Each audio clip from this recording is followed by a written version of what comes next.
arid desert, spanned entirely by the cutting wind and howls of falling rocks, is suddenly rumbling with sound as an armored caravan rushes through. Inside one of the vans, 6 people sit down. They are shaking, either because they are unused to the rumbling of the van, or because of something darker. One of the 2 guards inside with them speaks up, noting that they've likely been briefed, but they are not to leave the designated area, and avoid words or actions that might provoke the prisoners. He will only tell them now that they are to exercise strict caution. Seeing that the van is void of talking after this, a woman with a bright look in her eye, Lala, introduces herself to the one next to her, noting that she's come to teach science. Dante Kong introduces himself too, and notes that he's here for science too. They shake hands, Lala finding it a nice coincidence, and Dante guessing that science had the most sign-ups. The other teachers begin piping up too, one by one noting that he's here to teach ethics, another music. The other 2 teach math and art. Their sections aren't as popular either. The music teacher notes that he feels like he can breathe now. They didn't say a word until this point, which he found weird. The ethics teacher looks out, noting that everyone was just really tense, as who could have imagined that they would end up here, in the world's largest prison, which has been compared to hell on multiple occasions, Fogland. Lala plays it off, noting that he shouldn't scare them so much. Anyway, it's called an international prison, so what could go wrong? The ethics teacher notes that it being an international prison makes it all the more suspicious. Does she know the story of how Fogland came to be? 50 years ago, in the middle of a desert, a massive meteorite crashed. 5 years later, all the world's great powers joined forces and built a prison on top of it. The music teacher perks up. That's why there are so many urban legends about it online. Like that it's there to imprison aliens or things like that. The ethics teacher confirms as such. He crouches down, his voice audible enough just for everyone to hear. One scholar even claimed that Fogland opened the gates to hell, so they just might be going to teach monsters. Dante lets out a choked laugh, wondering if educators like them really believe such things. People live in all corners of the world, and everyone has a right to learn, no matter what or who they are. The ethics teacher wonders if he really isn't scared, even if the rumors are false. That's still an international prison they are going in. It houses world-class criminals. Dante denies such a feeling. Those are just people that are lacking education, or so he thinks at least. As the others just kind of look at him, a guard gets a report over a walkie-talkie interrupts them. There are only 5 minutes until they enter Fogland, and, through the barred windows of the van, they all see the entrance to Fogland, a towering mass of steel and justice. The entrance has one banner on top of it, presumably made by the prisoners. The guards tell the teachers that they are not allowed to take photos, and not to take out their belongings until they have turned them in. Dante looks around, thinking that even if he wanted to get some photos, he couldn't because of all this fog. It's to the point where nothing is truly visible. Well, this is Fogland after all. As they look on, a guard explains that they will be escorted to their classrooms after surrendering their belongings. They will be guided to their assigned classrooms, and they should follow instructions for everyone's safety. Dante thinks he's just trying to scare them, and the teachers are split up. Dante remains calm, even if a little shaken by the atmosphere. There is nothing to be afraid of after all. It's just a place where people are living. He is put in his classroom, where he has met with an isolation classroom, completely dividing him from the class. He thinks it's excessive. He beats on the reinforced glass in front of him, and wonders how he's going to teach with this in front of him. Just then, a guard opens the door and notes that the prisoners are about to enter. Until the end of class signal sounds, he is not to leave his seat under any circumstance, or they cannot guarantee his safety. Dante looks on, a little bit horrified of what's to come. The door to the classroom opens, and the guards push the prisoners inside. But these are not just simple men and women. They all look grotesque, out of this world. Dante's heart sinks as his eyes dart from one prisoner to another, but they just have to be human, right? Even then, how is he supposed to teach that guy, who has his neck held up? Or that one, who has no eyes? He suddenly remembers what the ethics teacher said, that they might be going to teach monsters. Dante snaps out of it, as that's just nonsense. He needs to get a grip, as people live here after all. He adjusts himself and picks up the mic in his room. He introduces himself, and thinks that first, he should try an icebreaker. There were probably lots of fun classes like art and music, but science was the most popular from his understanding. Perhaps they are trying to build a rocket and escape? The joke doesn't land at all. In short, he doesn't have the whole squad laughing, except one of them, the hairy one, who seems rather amused. Dante feels like he's about to die from self-induced cringe, but that's fine. Rather than rockets, they will start with an easier, funner topic. Today's lesson is getting closer to nature. In front of all of their desks, they have what is called a sweet potato. This is usually a lesson for elementary students. Most of those with world-class criminal titles are gang members, raised in criminal societies, so this kind of experience will be unfamiliar to them. Naturally, at first it may seem trivial, but with a small cup and water, and a little attention, they will see the sweet potato grow, and then, they will surely learn the value of life. He continues his explanation.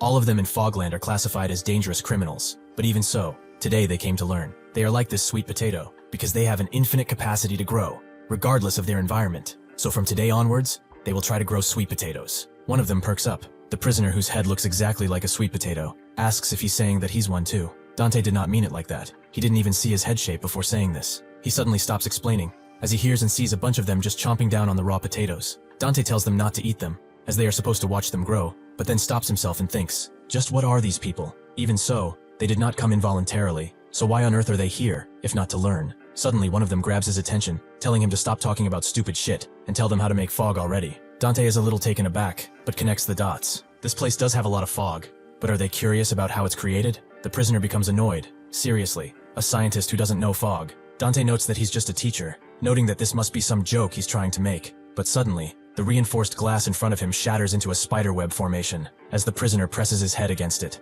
Dante screams, clearly extremely surprised by what just happened, and reports back to the guards, noting that a prisoner is smashing the glass. That's when he remembers though, wasn't this reinforced glass? Before he can think more on that, the guards burst through the door, rifles in hand, and they tell Dante only one thing, get down. With that, they open fire all at once on the prisoners, pumping them full with lead, as Dante cowers behind the glass. Seeing the bullets being fired constantly, he bangs on his door, demanding that they stop, but a guard tells him to hold position until everyone is executed. Dante's breath has become ragged. He asks if they are really going to kill all those people, but they can't. No matter what they did, they can't just take their lives. He shuts up as the prisoner without eyes simply grabs one of the guards, holding him with only one hand, before crushing his skull through his reinforced helmet. Viscera flies around as the prisoners, who are more akin to beasts, rip through the guards, with no value for the lives they are taking. They don't care after all. Dante begins to hyperventilate. His eyes begin to narrow as the last vestiges of consciousness fail him. Before that though, he sees one lone prisoner, who hasn't even touched his potato, and has remained perfectly still. The thing is, that prisoner saw him too. Prisoner 182. Suddenly Dante begins to rustle awake. The first thing he sees is a fan, which has probably never worked, and besides him, someone crouching down. He opens his eyes better, revealing that person to be a prisoner, who looks at him as he gets up, his blue eyes boring into his. They remain like this for a while, until Dante asks who he is. That's when he looks around and realizes that he's trapped here, in this place. He asks where it is, and the prisoner says it's his house. Dante is confused, but as he looks at him, his mind begins to steady, and realizes that he really is in front of a prisoner. However, he wonders what had happened prior. He only remembers the riot, the guards who came in, shooting the prisoners, and how brutally they were killed. And he, at that moment, passed out. Dante asks if this is inside the prison, which makes the prisoner nod. Then he asks if this is Fogland, which makes the prisoner nod again. Dante begins to form an idea of what happened. Was he the one who brought him here? The prisoner nods again, and puts the potato he got from class in front of him. He wants him to teach him how to grow sweet potatoes. Dante's world crashes onto him. He thought this was just ignorance, but this is out of the bounds of common sense. He begins to quiver in anger. His breath becomes shallow as he begins to scream. He bought him here because of something stupid like growing sweet potatoes? Because of fucking sweet potatoes, he dragged him into a den of psychopaths. His mind is reeling. This is dangerous. The ethics teacher was right. These things aren't normal. They rip and tear until there's nothing left. He's going to die. He's really going to die. He looks at the prisoner, thinking that he's hiding something behind his back with his right hand. His mind steadies, his brain overridden by instinct. He smashes his shoulder into the prisoner, making him fall to the ground before clasping both of his hands on his throat. He thinks that he has him. This guy, compared to the others, is nothing. If he stays calm, he can handle the situation. Now, he only needs to take his weapon away. As he looks through, he sees that he doesn't actually have anything in his right hand. It's just gone. He calms down and ties down the prisoner to the bedside with his tie. He apologizes for the violence, but he got in danger because of his stupidity. Getting kidnapped while inside prison is absurd. He wants to grow sweet potatoes, right? He apologizes, but he can't teach something that is brainless. He tells to just eat it, and wonders when the guards will come, or when is mealtime at least. He looks around outside, thinking that after such chaos, the prison must be on high alert.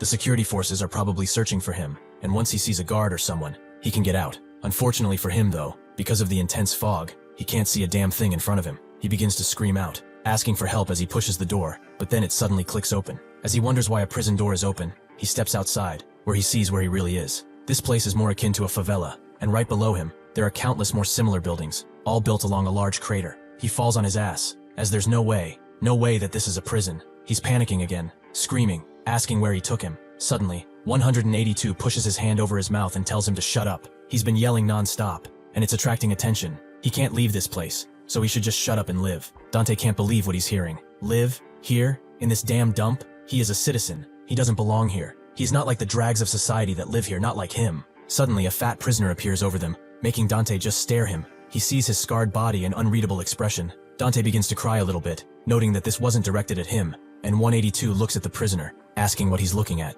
Before Dante can react, the fat prisoner socks him, and he ends up half naked on 182's floor, who says again that he told him to shut up. Dante tells him that it's his fault now. Even his clothes are gone. Why does he keep doing stupid shit that gets them in trouble? Does he seriously not think? Why did he pick a fight with a monster like that, when he doesn't even have an arm? Suddenly, 182 gets up from his sitting pose, making Dante think that he said too much. 182 slowly undressing doesn't help the situation either. He apologizes immediately, thinking he's about to become someone's bride. Instead of doing that though, 182 hands his jumpsuit to him and tells him to put it on. Dante is amazed by what just happened, but also by 182's body, which is covered in scars and toned. He slowly dressed into the jumpsuit, thinking that he should be more careful. As he zips it, Dante realizes that if he wears this, the rescue team might not recognize him. As 182 scrounges up through his belongings, he tells him that there's no rescue team looking for him. The guards were all killed. It's better if he doesn't stand out from the prisoners. That's just how it is in Fogland. He puts up another jumpsuit on him, a much dirtier one, and notes that they should go eat. Dante, hearing this,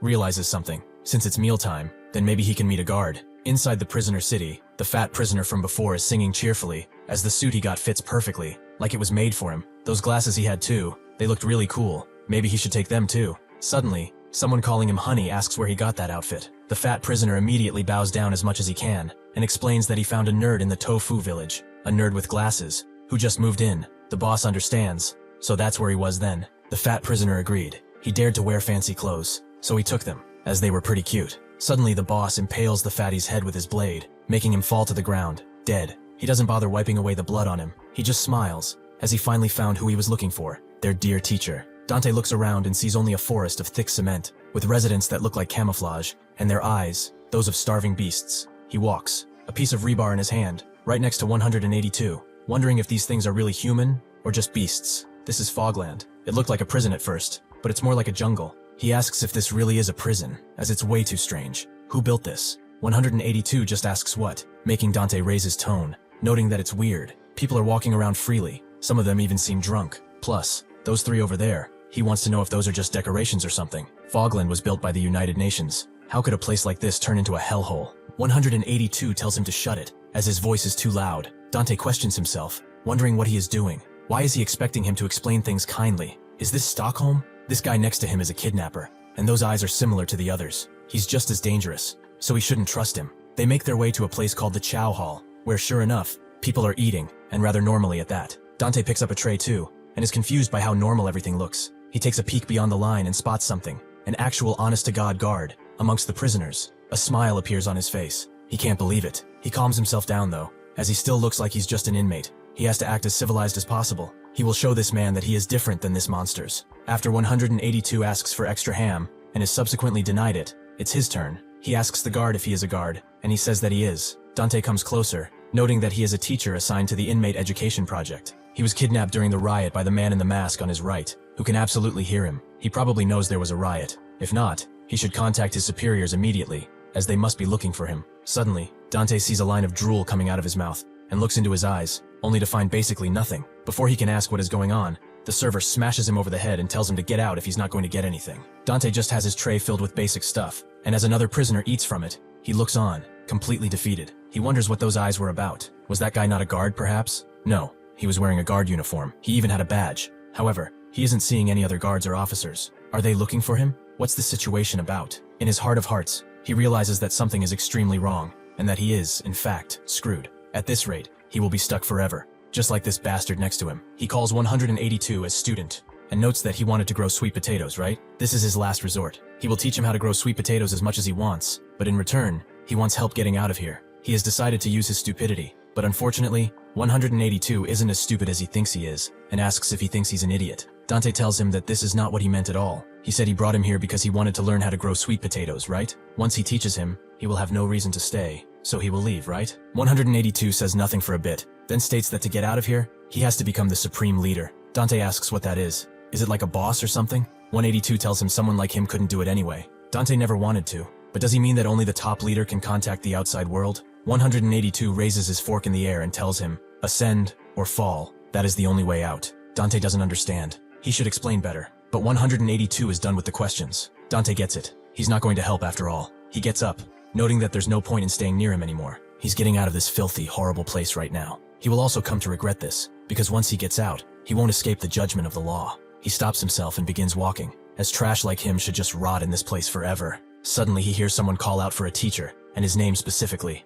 Everyone turns, and Dante is blinded by the prospect of a rescue team being here. He begins screaming, tears in his eyes, that he is here. His name is Kang Dante, science teacher at a public school, age 32. Suddenly he stops screaming as he sees who called out for him. a man taller than two people at once, and he smiles as he leans to Dante's level. He says that he really wanted to see him. He probably remembers that they met already. He took his potato class. Dante unknowingly takes a step back, agreeing. He could never forget after all. That was the first time he'd seen someone that huge. The servers and other prisoners begin to shake and breathe slowly, as that is one of the 6 shoulders of Cell 0, the tower. At that moment, Dante remembers how this man killed the security guards. He used another prisoner as a shield and spouted something about them being rude, since they are using guns. At that moment, he reached into his wide maw and pulled out a blade. An unbelievable act. With that, he began dancing through the guards, their screams being his tune. Dante falls to his knees, completely defeated, and asks why he's looking for him. Tower rustles through his pockets and notes that they have to continue the class. Oh, he's also not interested in sweet potatoes anymore. They should move on to the more advanced stuff, like making fog.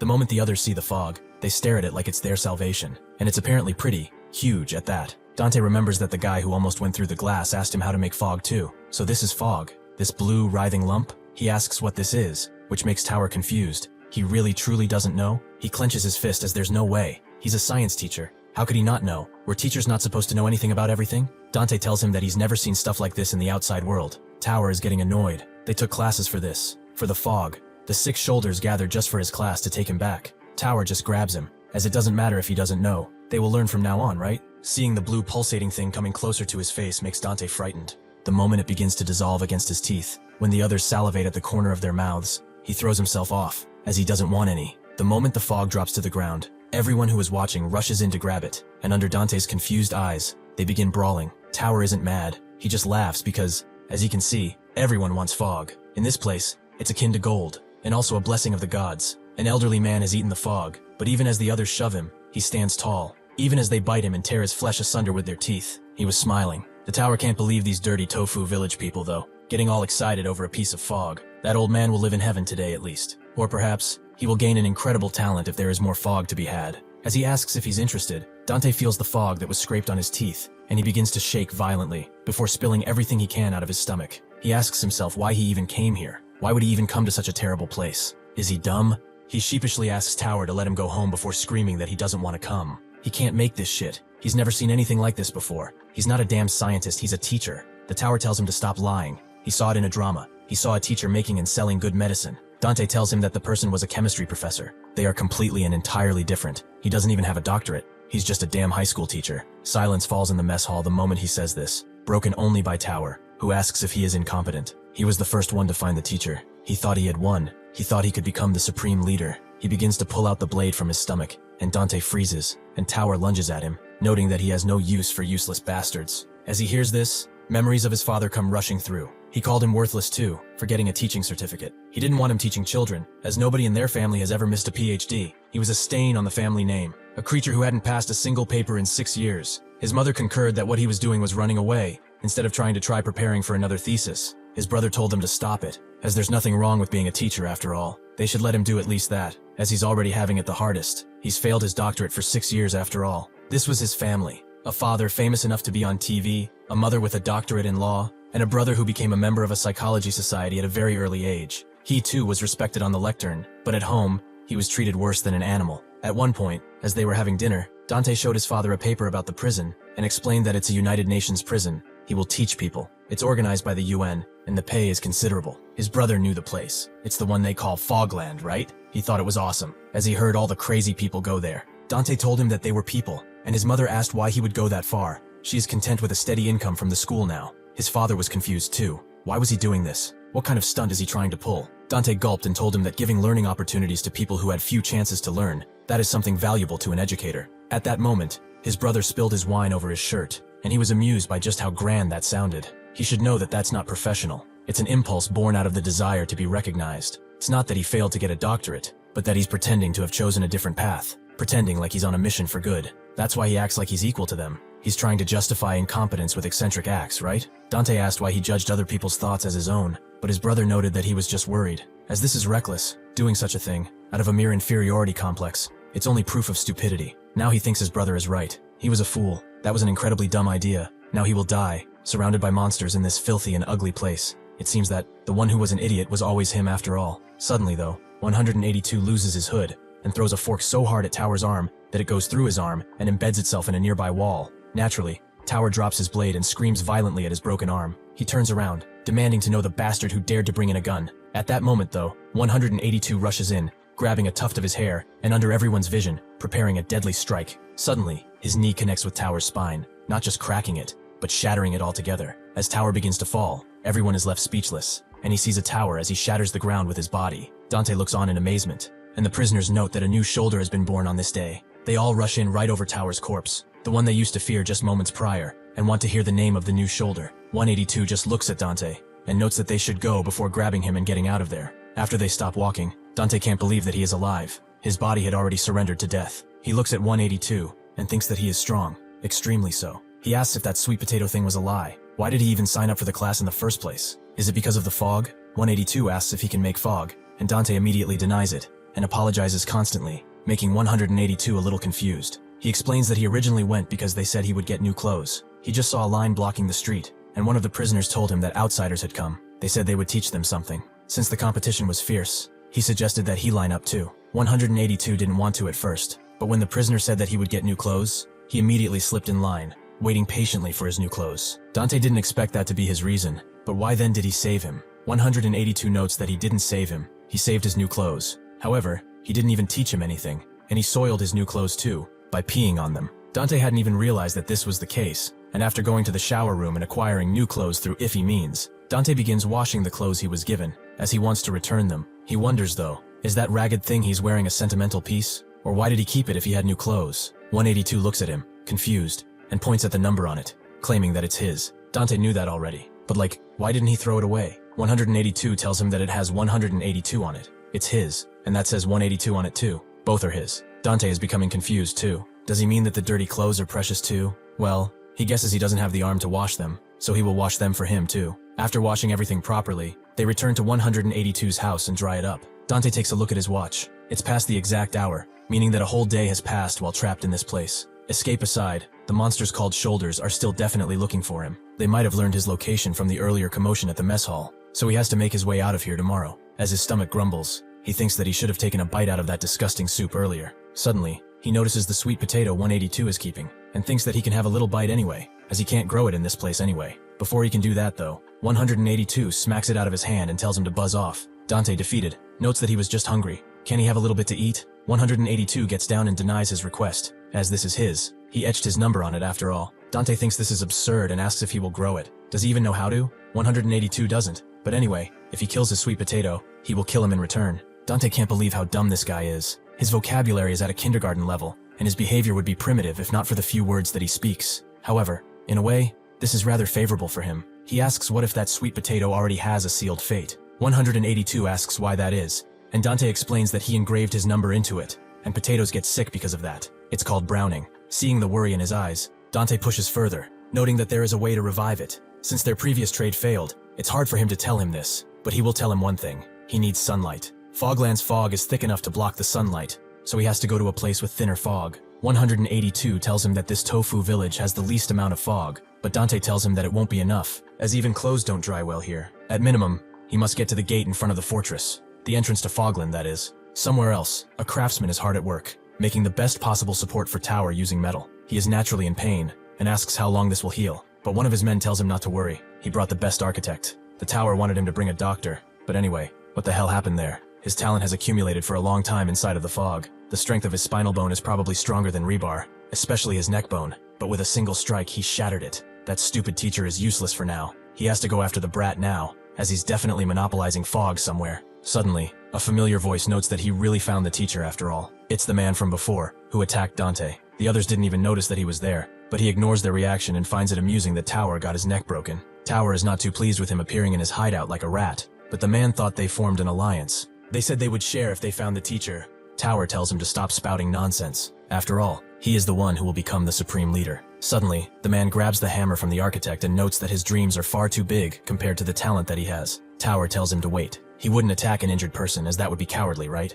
The man ignores his pleas, as when he sees bastards like him, the only thing he wants to do is smash them into pieces. He pulls the hammer into Tower's neck. This is the shoulder of Section 0. Hound. After beating everyone in the hideout to a pulp, Hound turns to his band of riders and notes that they will have to go to Tofu Village. With that, they all mount up and get going through the foggy streets of the prison. As Dante and 182 walk, Dante wonders what he has in this bag of his, as it's heavy. 182 notes that it's his, and Dante forgot to ever ask. But what is his name? 182 notes that the people around here call him One Arm, but Dante is a little confused. Doesn't he have a name? 182 repeats that this is what they call him, but Dante thinks it's rather uncivilized, so he will continue calling him 182. He also asks why he is going around wearing a mask. Is he a thief perhaps? How did he end up in Fogland anyway? 182 tells him that he was always here, but Dante doesn't understand. What's that supposed to mean? 182 is tired of his questions. He's a teacher, so why is he the one asking? Dante tells him he's also human, but 182 is not done, as he also talks too much, and his voice is too loud.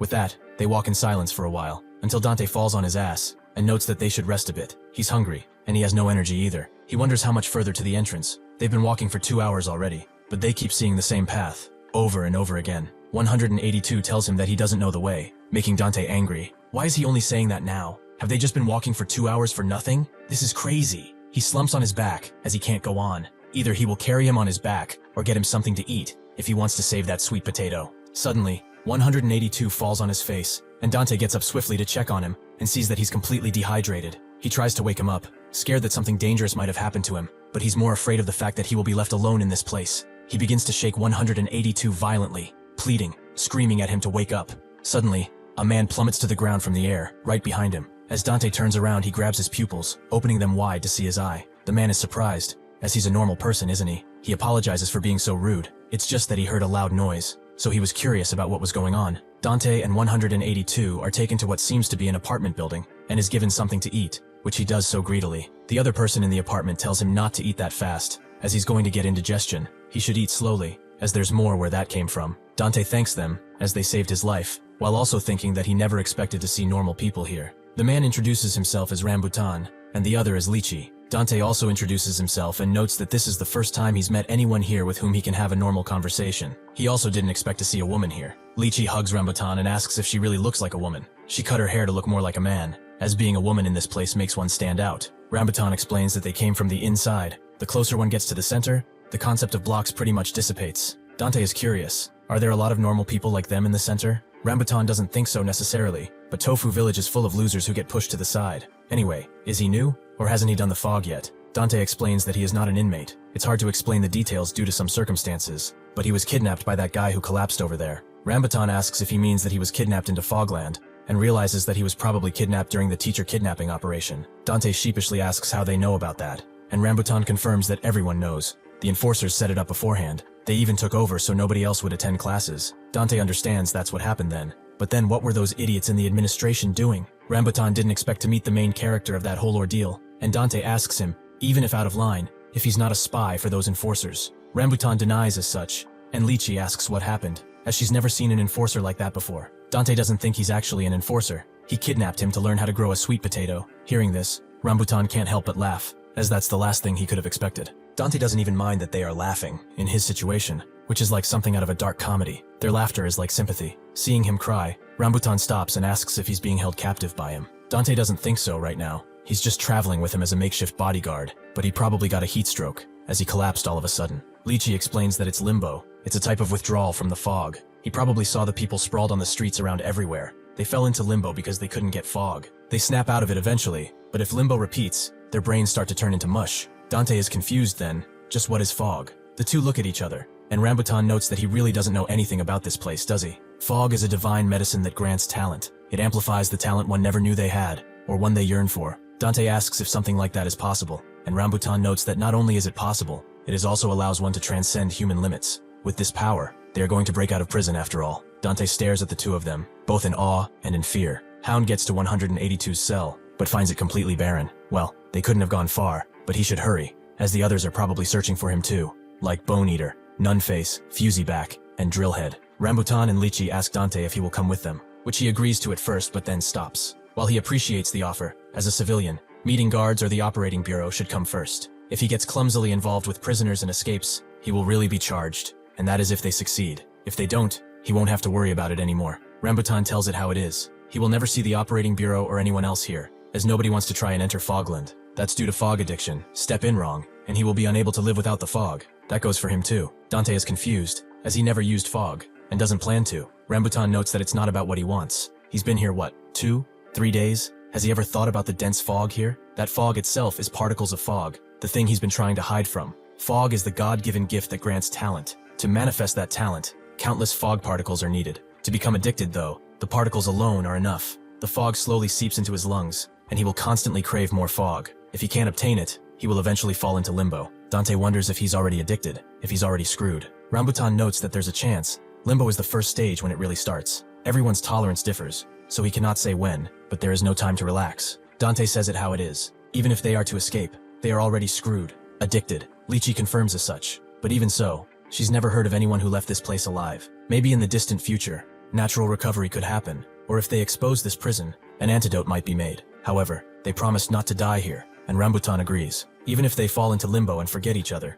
they will be, at one point, under the same sky. Dante is feeling annoyed, but their feelings are real. These two really mean it. Suddenly, 182 wakes up, and everyone notices, looking at him like a phantom. Dante wonders what they should do, as he doesn't need to waste time on that sweet potato. What if he tells him he will escape with these two? Will he attack? What if he kills them? Like that guy. 182 pulls out his sweet potato and asks if the coast is clear. Dante doesn't know how to answer, and Rambutan asks why he is so afraid. He's just a fog zombie. Once someone falls into limbo, they'll have no strength until the next fog, so he will win. Dante feels relieved to hear that. He was worried they might get hurt. Rambutan tells him not to worry, and raises his leg in the air. If he has a problem though, shouldn't they kill him now? They all look at each other, but Dante tells him to hold on, as there's no need to kill him. He crouches down to his level, and notes that he's leaving. He has no intention of living here, so they should each go their own way. 182 asks about the sweet potato, so Dante grabs it and puts it in a cup with some water before handing it to him. If he does it like this, the sweet potato will grow on its own. Naturally, it will need sunlight, so he should go and show it to it. 182 notes that he doesn't know the way, but Dante doesn't care. He tells Rambutan to chase this guy away, as he will go with them. Whether they will get gunned down or arrested, he just wants to get out of here. With that, 182 is thrown out with the cup and sweet potato. He looks at it for a long time, and remembers when someone from his childhood, who asked if he knew what a puppy is, or a cat. They are animals, like crows, but with fluffy fur, and they are very cute. If a person raises one, it understands words and follows commands. She fluffed his hair and noted that she wanted to raise one too, someday, when she got outside. With that memory, 182 reaches for the potato, as he does not want to let go again. Somewhere else, a few prisoners measure something. It apparently moved 20 centimeters. The thing they are measuring being a demonic-looking thing, which is now holding a leg in its third arm. It appears that someone was foolish enough to try to escape. Inside the apartment, Dante puts his hand on the wall and asks how they are going to break out of here. Rambutan crouches and notes that he will show him. Dante's keen eyes observe as his legs charge up mysteriously, before he goes through the ceiling at an incredible speed and completely breaking through. He is shocked and asks what this is. Lychee explains that Rambutan has an incredible talent for jumping, so the plan is to simply jump over the wall. They go up to a higher vantage point, and Lychee taps a bead on her head, making her eyes glow incredibly. Using that, she begins mapping a huge part of the prison right there. Dante is amazed. A talent for drawing what she's seen only once, like a photograph. Is this perhaps all of Fogland? She explains that it's a map she made while coming here from the center. This is only a fraction of what's been recorded. Dante's mind is puzzled. If this is only a fraction, just how big is this hellhole? Lychee continues, noting that since Tofu Village is not that big, they probably came a long way. They might reach the edge soon. Dante grabs the pencil and notes that she did not draw this. The 4 vagrants that are on this side. Lychee grabs her pencil back and asks why she's supposed to do that, but Dante just wanted her to mark potential threats. He's guessing this red one is the same, but what is it? The two give each other knowing looks, and Rambutan notes that they will be getting out of here soon, so it doesn't matter. He asks Lychee to give him directions, and after she does, he grabs both of them and dashes away. In a dark corner, a few people are suffering together, without fog and without food. Suddenly, someone comes and asks if they've got any fog, making them all look up and wonder who this idiot is. 182 asks them again, and they wonder if they look like they have any.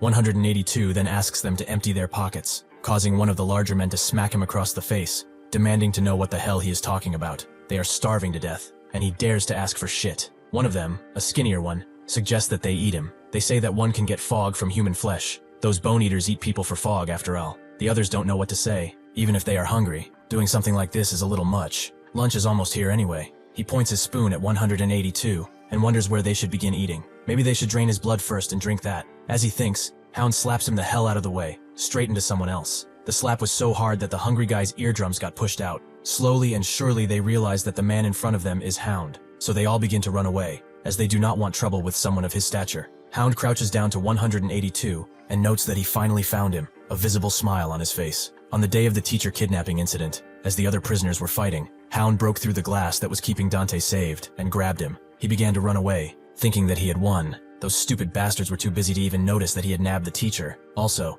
he had a score to settle with that tower bastard, who dared to use his crew member as a meat shield. He had forgotten the alliance they made, but punishment will be swift. Suddenly though, he he noticed that someone was actually following him. He turned around and asked which crew he was from. Judging by the look he had, he guessed either Eater or Drillhead. He then noticed the potato in his hand, and 182 himself asked if he is also wanting to grow sweet potatoes. Hound asked what the hell he was talking about, so 182 suggested they should ask the teacher. Hound naturally got mad. He was already in a bad mood because of what happened to his men. As he clenched his fist, he suddenly dashed incredibly toward 182, and prepared to take his head off with one single punch. Before that could land though, 182 simply got out of the way, and clenched 2 fingers in the hand he was holding the potato with, before hitting Hound squarely in the body. The strike aimed for his organs, and it seemed to have hit well, as Hound was reeling on the ground, unable to do anything as 182 grabbed the teacher. Hound grabs his head and asks about the teacher. Did he treat him well? Hound grabs the mask he was wearing off, and reveals that 182 is still in limbo. How pathetic. He asks again if he has any fog, and Hound brings him back to his hideout. The one who died in the teacher kidnapping was his second in command, D. Which they had a memorial for, and offered drinks every time. Right next to that, a bunch of his men are breaking each finger on 182's hand, but he doesn't seem to be reacting, or saying anything. They ask if he wants to use his toes as a spoon from now on. If not, he should tell them where that damn teacher is. 182 repeats what he said previously. If they give him some fog, he will speak. One of the torturers wonders how long he can keep this facade of not caring, and tells his friend to break another one. Unfortunately, he already broke all 5, so they have to move on to his toes. The new second in command of Hound, Slick, wonders if that bastard won't just get accustomed to the pain at this point. They really should just give him one fog, as this is a waste of their time. Hound denies that idea, and tells him to never give this bastard any fog. Slick wonders what's so scary about him. There's no way such a skinny runt is scary. Hound asks if he really sees just a scrawny kid. He should look at the depth of his muscles. His body is trained to the absolute extreme. His body fat is probably under 5% at this point. One of his men who is training notes that he's perfectly cut. It's admirable if anything. Slick believes that it doesn't do him any good. One also needs body fat if they don't want to take big hits. Hound notes that he probably doesn't feel any pain, since he's not reacting at all to the stimulus they are giving him. Slick notes that the other shoulders have begun to move as well. The news that the teacher is in Tofu Village has been spread. If the teacher falls into the hands of another shoulder, they won't have a chance. He thoughtlessly broke the alliance first, before D-Dad even died. No matter how much he thinks about it, killing Tower was a mistake too. Hound tells him that it was no mistake. To those who harm their brothers, only blood awaits. He shouldn't act like a worthless bastard. Slick says that if he thinks about it more, that's what he actually meant. They need to gather fog, as D-Dot would want that too. He wouldn't want them sulking around here. Suddenly, Hound smashes his fist on the table and grabs his drink, noting that they will never let D-Dot's death be in vain. For him, they will definitely ascend all at once. He cheers for their fallen brother, and the others do the same. But suddenly, he spits what he was drinking out violently, and crouches to the ground. They all gather around him and ask if he is okay, and Hound tells them to not to make a fuss, as he was just choking. That's a lie though. When 182 hit him, he precisely aimed for his ribs and stabbed. He's sure that he hit his damn liver. He throws the crushed up can at his head, and notes that he may fool other people, but not him. What he did back then wasn't luck, but technique, especially in Fogland, where people only trust power from fog and pick fights. That was Krav Maga, wasn't it?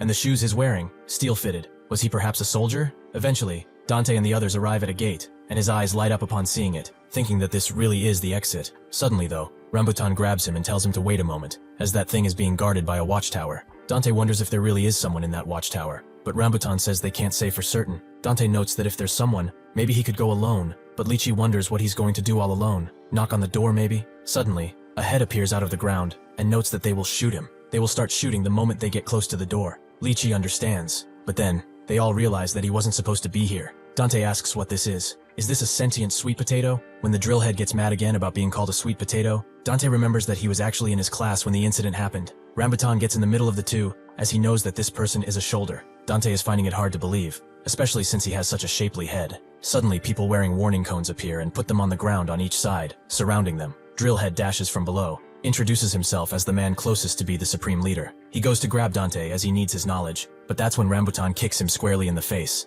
as the teacher is coming with them. Before falling, Drillhead is caught by his men, and as he grabs his face, he asks what he is. Rambutan tells him not to interfere, as he found this person first. Drill can't believe it. He rolled in here like a mangy mutt, and he doesn't even know how to be afraid. He suddenly balances himself like a ballerina and begins to spin around, the air around him shifting. Dante sees that he's basically doing ballet, but suddenly Drillhead begins to rotate himself in the ground and approaches them swiftly. He appears right behind Dante, giving him no time to react, but before he can do anything, Rambutan smashes his foot, just as Drillhead escapes. As he drills even more holes, he calls him too slow, and Rambutan still tries to get him, as Dante cowers in fear. Eventually, Drillhead finds an opening and shoves his pointy head straight into Rambutan's back, sending him flying into a wall. Seeing her lover hurt, Lychee screams out with a womanly voice, and the others immediately react. Drillhead reacts too, and one of them takes her jumpsuit off, revealing that she is indeed a woman. As more and more grab her, Dante feels a deep feeling, fear, shame, because this is happening because of him. But suddenly, he feels anger too. He picks up a rock and throws it at one of the men who grabbed Lychee, straight in his head.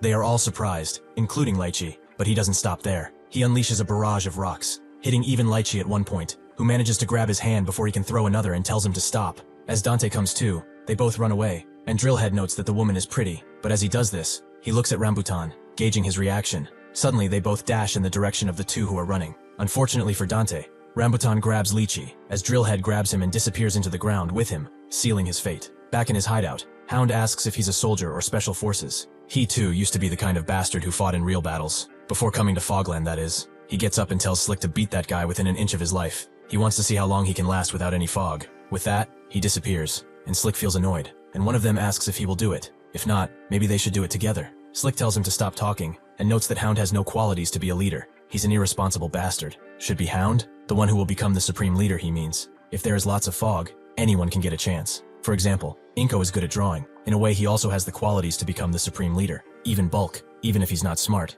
he has the potential. Bulk asks about him, and Slick notes that he's felt his IQ rising as of late. A little bit every morning when he wakes up. He realizes how stupid Hound is. Trying to become someone through the logic of strength is getting old now. This is the age of the brain, in this world. That is the power that is needed. Bulk asks what he's going to do. Slick notes that first, he will find out where the teacher is, and he will not share it with Hound. The rest of them will have to decide by themselves who to follow. He stoops over to 182, and asks if he wants this that much. He shows him a bead of fog, noting that he will give it to him. At the same time, Dante lands in the gutters with Drillhead, who looks at him with a rather happy smile on his face. He welcomes him. He is now in his underground kingdom. Slick pops the bead of fog in his mouth, noting that in return for this, he will come under his command and share information about the teacher afterward. He dangles the bead on his tongue, noting that he should think it over, as he doesn't give the same chances twice. As he swallows it though, 182 instantly appears at his throat, and rips it apart as he grabs the fog from his still swallowing throat. The others barely process this as it happens, and only realize after Slick slumps back,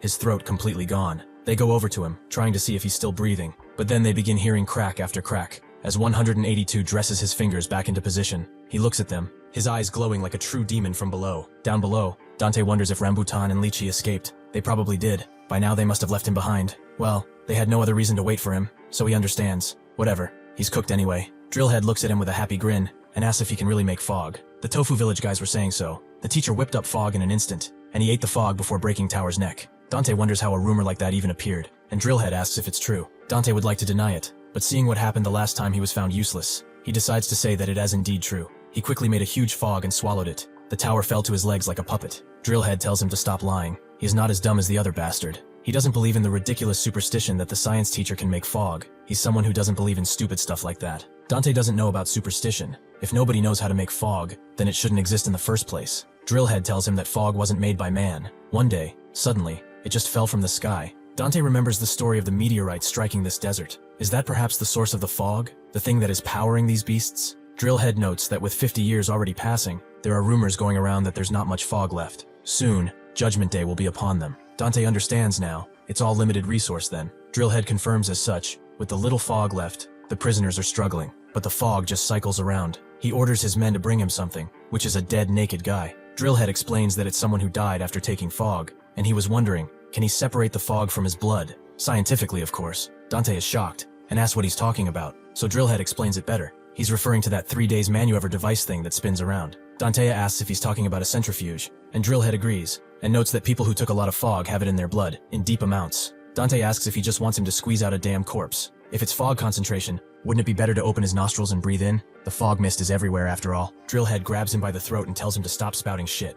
If that were enough, they wouldn't need the fog. One simply cannot gather air. He has to scrape it together and compress it. Dante suddenly connects the phenomenon to the rising sun. Mist, he realizes, is merely water vapor that has reached its dew point. Since it's fundamentally H2O, it can be harvested through condensation under the right thermal conditions. He explains to Drillhead that with the right equipment, they can trigger this phase change to extract both water and the fog he so desperately wants. Eventually, Hound comes back, noting that they should have breakfast, but he finds his entire hideout in ruin and all of his men dead. His eyes become bloodshot immediately, and he screams out in pure anger and anguish. At Chow Hall, 182 walks in, his hand extremely inflamed because of the broken bones. He moves through everyone and asks for one thing, water. This server tells him to line up, and the others tell him to line up too, as these are the rules. Suddenly, 182 smashes his broken hand into the service station and asks for water again. He is given said water, and he pulls the potato inside of the cup along with it. He sits there, waiting, staring at it. Meanwhile, Dante actually succeeds in gathering fog water from a piece of cloth. He celebrates, thinking that he is a genius.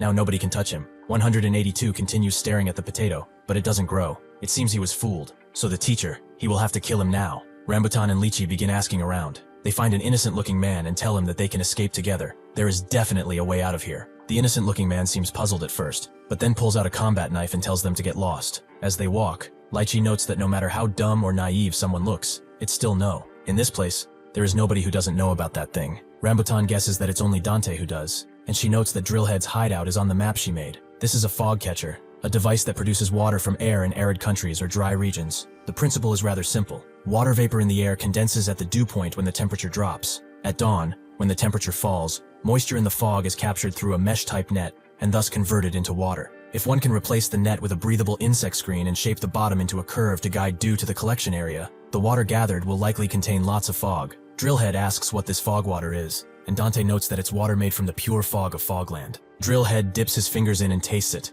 The moment he does, his eyes widen, as this is fog. They all begin to dance around, as they realize that they have obtained infinite fog, and throw Dante high in the air, praising him as the teacher. After this, Dante is then dressed appropriately, with a makeshift suit and tie. Drillhead notes that he may be a suit guy by nature, but he looks rather different. Does he like the refit? Dante notes that it's made nicely, like a dress shirt, and Drillhead promises that starting today, nobody will lay a finger on him, as clothes tailored this finely are not just for anyone. He welcomes him to their organization, and promises to treat him with the highest respect. Dante remembers what he said, that he was the closest to the Supreme Leader, and also remembers what 182 said, that to get out of here, he has to become the Supreme Leader. He thinks that through this guy, he can perhaps contact the administration. Drillhead notes that they will hold a grand fog festival today. Thanks to him, they no longer need to conserve it, so they're going to use every bit of fog gathered for his ascension. Dante doesn't react and wonders what that is. Drillhead's men sing and dance around the copious amounts of fog they have gathered, until Drillhead notes that it's enough. Dante is surprised by the amount of fog. Are they about to throw a massive trip party, or what?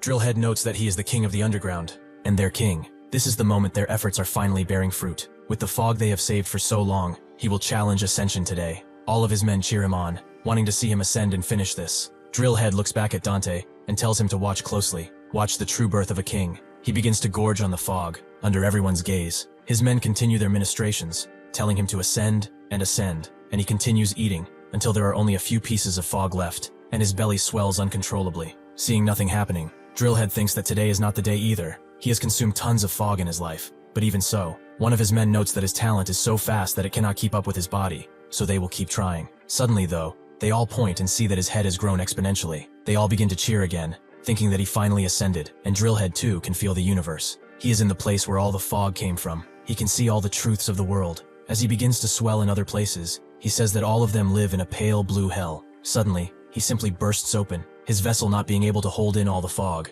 The men cheer, as this is a fall, and 182's words ring in Dante's head. Either you ascend, or you fall. He watches on, a face of pure shock as the others cheer. After he fell, a rain of fog is pouring down. This is what he meant by festival, the act of his people eating out of him. Dante can only watch as they eat, and as they begin bursting, proving once and for all that he is in an entirely different world, the world of Fogland. One of the prisoners who has been storing the fog in his uniform tells everyone to stop, as if they continue eating, they will all die. They cannot eat this much fog at once. He grabs Dante's hand and tells him to stop them, as now he must become their leader. Dante is broken now. He says he doesn't want to, and runs away, screaming that he doesn't want to, but the others begin running toward him, aiming to grab him and take him back. As Dante continues running, he wonders what the hell is even happening. He must be dreaming, right? This has to be a dream. This cannot be real. From the very beginning, something like this simply cannot happen in reality. As he tells himself to wake up again, and again, and again, in front of him, he sees someone familiar, who knows that he told him so, again and again. Dante recognizes him as his brother, and pleads with him to help him, to get him out of here, to get him back home. But his brother wonders, does he still not get it? It does not matter what he looks like. It's all just a ridiculous mask, a cowardly mask at that. Dante's mind completely shatters as he screams out in pain. This Dante has something called selective prosopagnosia. He does not remember his brother's face. He just thinks of it as a circle. His brother, even when he said the meanest things, his face just kept changing. Sometimes he was an angry person, sometimes a crying woman, and sometimes he even looked like a demon. Thus he thought it would be easier to just see him as a circle, something empty and void of any emotion. Suddenly he hears his brother call for him, but as he wakes up, he sees that he is somewhere else, covered in another prisoner's uniform, and laid down rather gently. He looks to his side, and sees Rambutan and Lychee, who ask if he is all right. Dante wonders what happened. Was everything that happened all a dream? Lychee explains that they were the ones who brought him here. The drillhead's hideout was actually on the map. They found him in the sewers, lying down, face first, on the ground. Dante asked if they really came to save him, and Lychee confirms as such. They agreed to escape together after all. Dante, sensing that this is another opportunity he cannot let pass, apologizes for delaying so much because of him. They should go quickly. Lychee tells him it's fine. Rambutan needs to rest too, as they've already moved quite far. She opens the drape of their tent, and lets him see that they are right in front of the wall. They found a place without guard towers this time, as they make a fire in a barrel. She wonders if Drillhead is really dead, and Dante confirms as such. Everyone just went insane. It was chaos in there. What the hell was even that? Rambutan explains that it's called falling. It's death from a fog overdose. He also ate that much too at some point. Dante wonders if that's true, but he tells him he's joking and explains that, as previously stated, the more fog one eats, the more they increase their potential. However, potential also has a limit, and for every person, that limit is different. If one reaches their own limit, they'll just explode, and all the fog they consumed throughout their life will just burst out of them. People don't know where their limit is. He must be good at something too, right? But he does not know where his line is. That's how the fog scatters. Everyone waits for someone else's fall. This makes Dante remember what 182 said again. Ascendance, nor falling. There is no other outcome, and falling, it seems, means death. He asks what an ascendance is. Then, is it surpassing the limit? Rambutan explains that it's not about exceeding it. It's a double talent that may emerge in someone who has already reached their maximum gains. Another talent will follow him and worship him, and he becomes the supreme leader. Ascension is extremely rare. Almost everyone just falls. Dante wonders if it's all pointless for a second, telling them to risk their entire lives for something that may not even be achievable by most.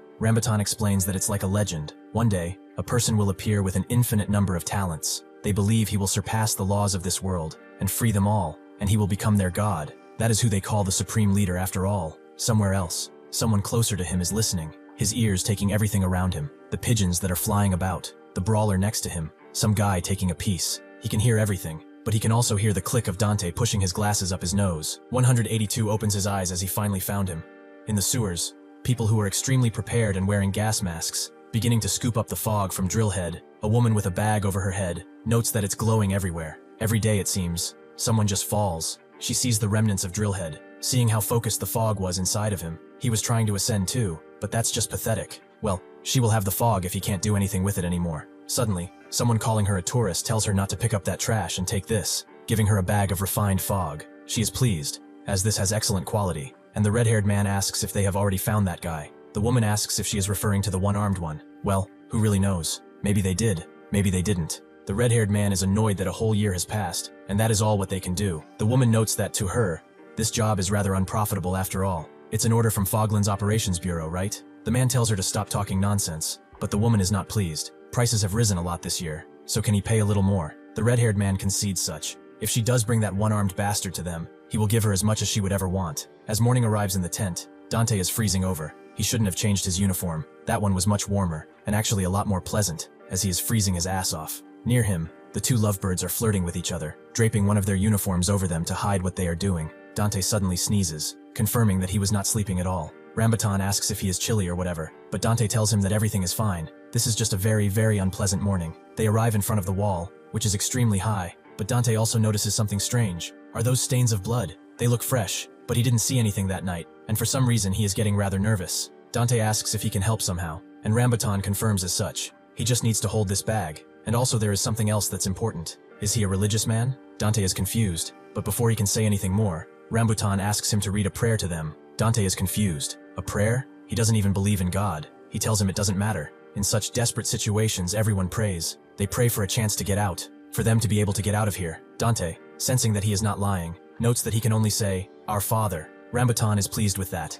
That works, so he should come along, as they are finally getting out of here. With that, they both climbed onto Rambutan, who charges up his legs to the max. He tells Dante to start praying, and he does so, and Rambutan begins the countdown, slapping his legs into the ground again and again and again to create a lot of pressure. Dante continues praying in and out of his head too, hoping that it works this time. Suddenly though, an enlarged hand stops Rambutan before he can even get 2 feet off the ground and puts them all back into the dirt. They all recoil from the fall. Rambutan takes the worst of it, and as Lychee tells him to get a hold of himself, Dante sees 182 charging at them, who seems more mad than ever. Dante asks, How? How did he get here? 182 is furious, as he lied to him. Now he will die. He continues swinging his very swollen arm around, and Dante runs away, asking why. Before 182 can get to him, Rambutan grabs him swiftly and begins running away with both of them. Lychee doesn't understand. Why did he come here and attack? He should just hit him and jump over the wall already. However, no matter how fast Rambutan runs, 182 is just keeping up with him. Does this bastard perhaps have a talent for running?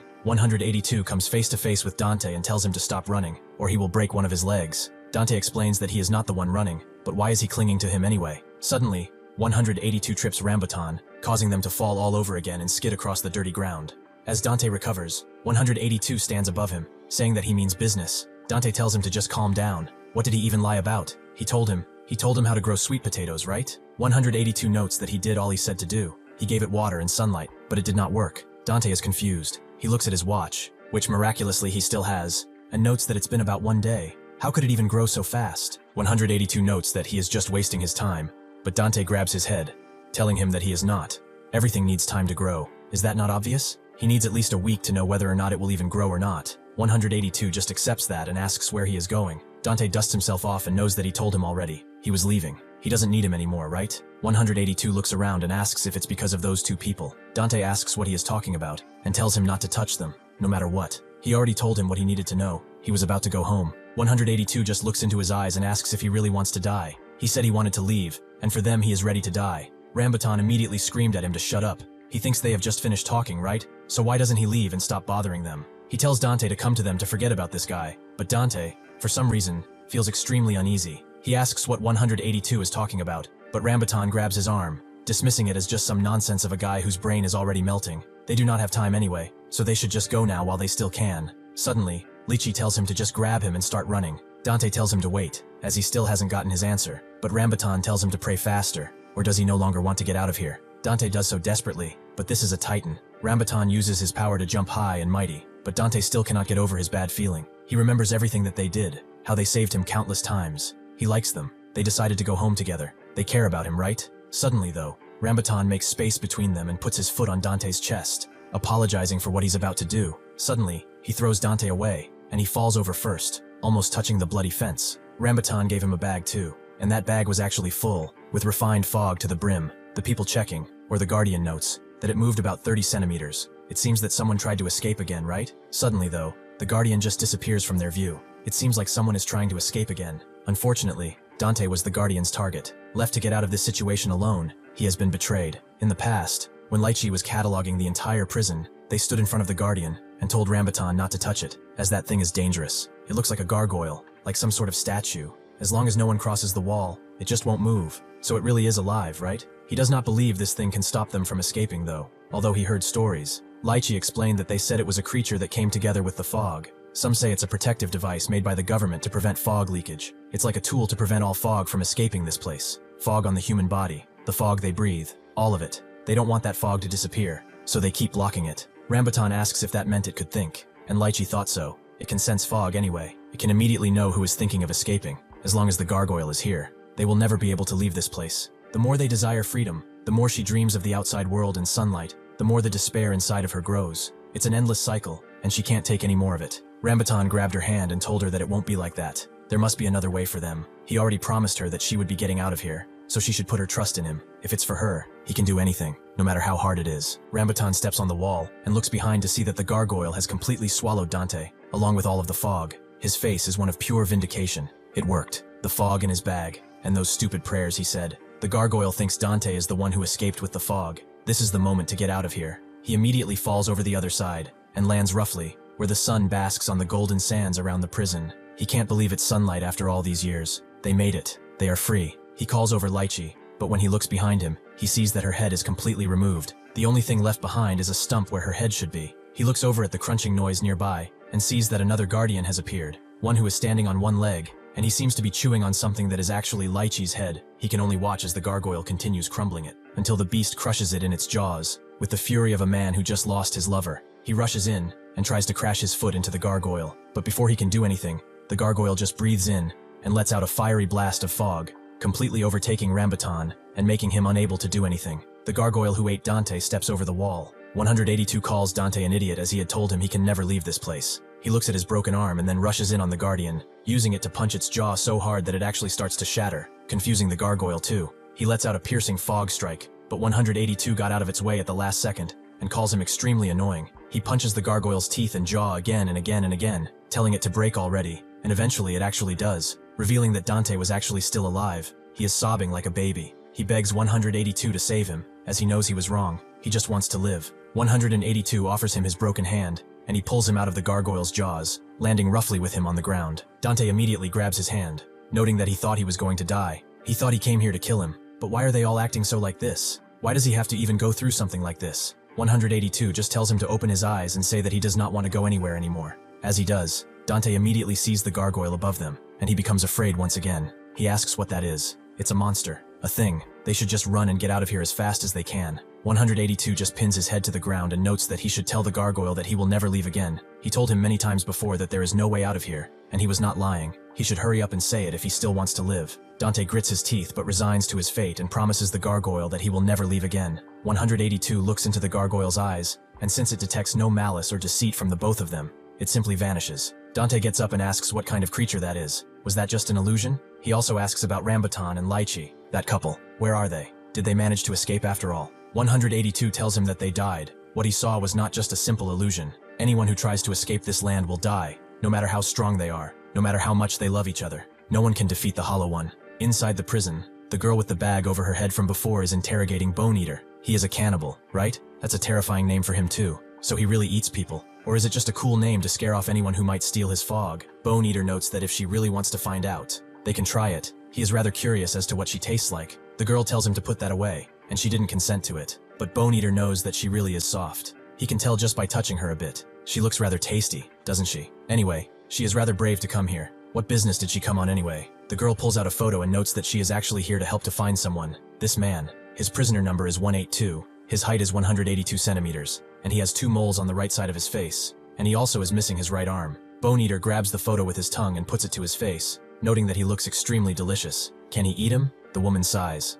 If he likes him that much, then what else can she do? Bone Eater laughs, as she really does know him very well. Who is she really? The woman thinks a bit about it, and eventually notes that she is the same as them, isn't she? Bone Eater finds her rather good at talking. He has never met anyone like her, if he is honest. The girl notes that it's not ridiculous to say at all. He is just a village kid from around here after all. She is living in a region where only the strong survive. She is a senior of District A. After the gargoyle goes back to its resting place, the guys who are measuring how much it moved are shocked, because when they look at the gargoyles, they see that they are broken. How can that be? Why are they even broken? The bald guy wonders if the golem is injured, but can something like that even happen? Suddenly, a man by the name of Baba Yaga notes that this is an omen, and begins laughing. They are all shocked, as it's already been 5 years since he last talked. Baba Yaga continues, noting that this is a huge omen.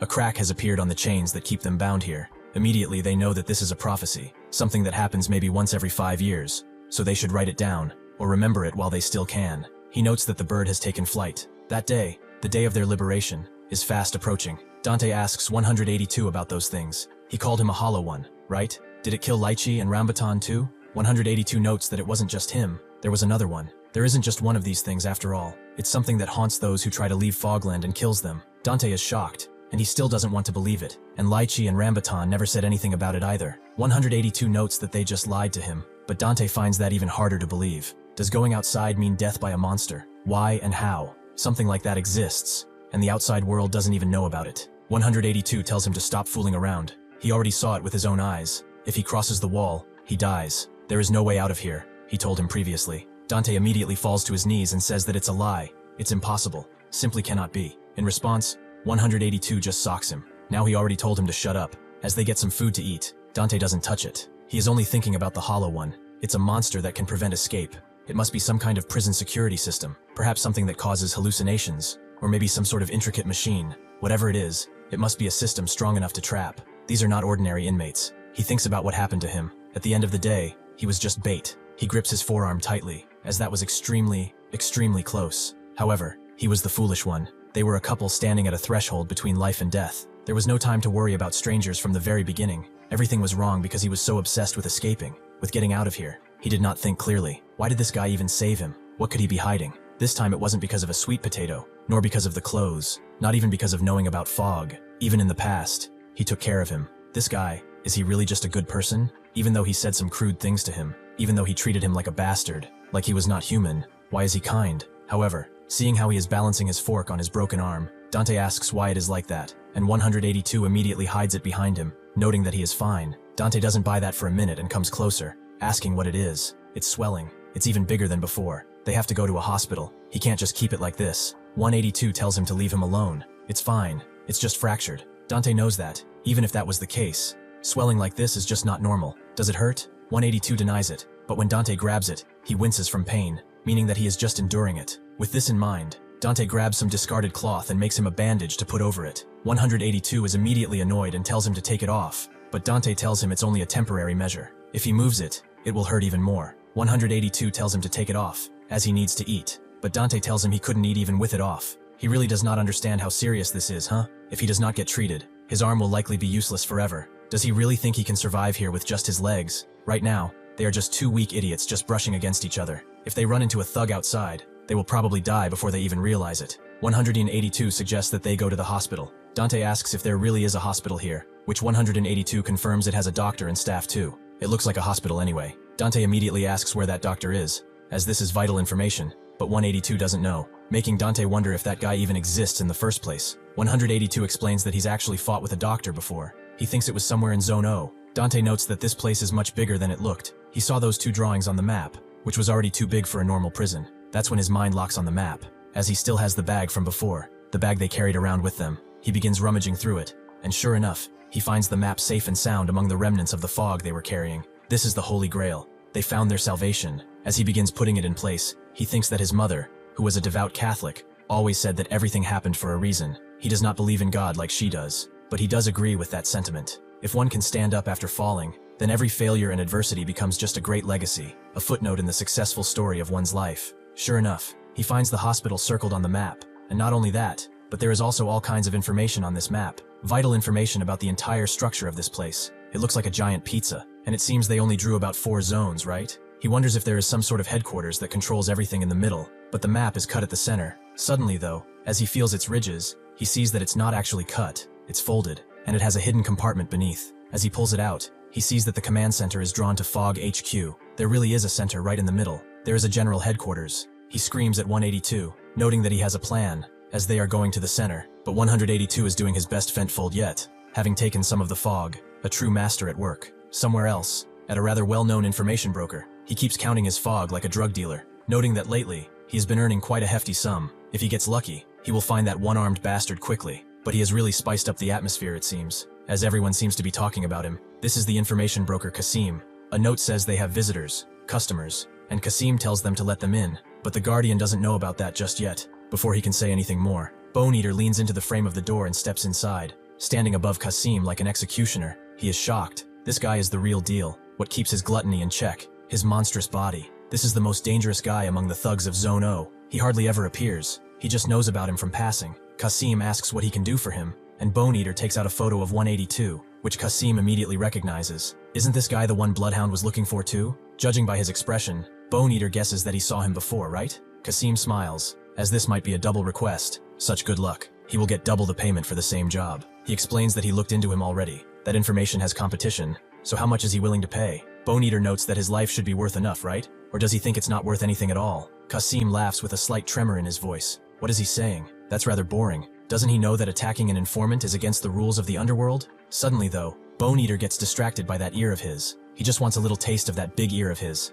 After he is done eating his ear, he knows that it was simply delicious. It is warm, like the taste of the sea. Perhaps he comes from there? As the guards fall over, Kasim wonders what to do. Bone Eater tells him to find that bastard right now, or he will start craving that flavor of his again and again, until there will be nothing left of him but bones to make soup out of. That night, Dante begins walking away with 182, with him also having a very strange-looking mask on. 182 asks what he is doing, and Dante notes that there's a saying, if one wants to hide a tree, they should do so in a forest. Basically, he is acting as a prisoner, so he doesn't stand out like in the past. His ragged breathing causes 182 to get mad, as it's annoying, and he is also walking slowly, so he kicks him in the back. He's also not going anywhere because he is hungry. Dante asks what he even means by that. Did they not make a plan to go fix his arm? 182 is more concerned about the 2 cafeterias they passed. He wants food. Dante can't believe a grown adult like him is making such a fuss over food. He told him before, the cafeteria is dangerous. There are too many people watching. In the past, if he was hungry, he ate. If he felt tired, he slept. And if someone picked a fight, well, he fought. Those times, however, are over now, ever since his arm got wrecked. He cannot fight anymore, and he cannot stop either. Dante reaffirms to himself what he initially thought. Now, there is a cliff at their backs. Any further retreat means nothing but death, so they will continue moving forward, no matter how weird he looks while doing it. At the information broker kiosk, Kasim begins thinking hard. The prison registry is a masterpiece created through the cooperation of all information brokers in all areas. In line with the Fogland system that reissues dead prisoners' numbers to new prisoners, it has continued to update to this day, without any signs of stopping. However, the last record of the number 182 is just one death. For a full 22 years after that, number 182 has never been reissued. Just who the hell is this bastard? One of the guards notes that maybe he just picked up a dead guy's number tag. There are plenty of them anyway. Guys who steal rare number tags, he means. Kasim thinks that's too easy. As Hound said, that guy was in a class of his own. The fact that he was issued a brand new uniform confirms that the prisoner number is actually real. The guard is confused. Even if he didn't die, how is he so insanely youthful? Kasim thinks that can't be true,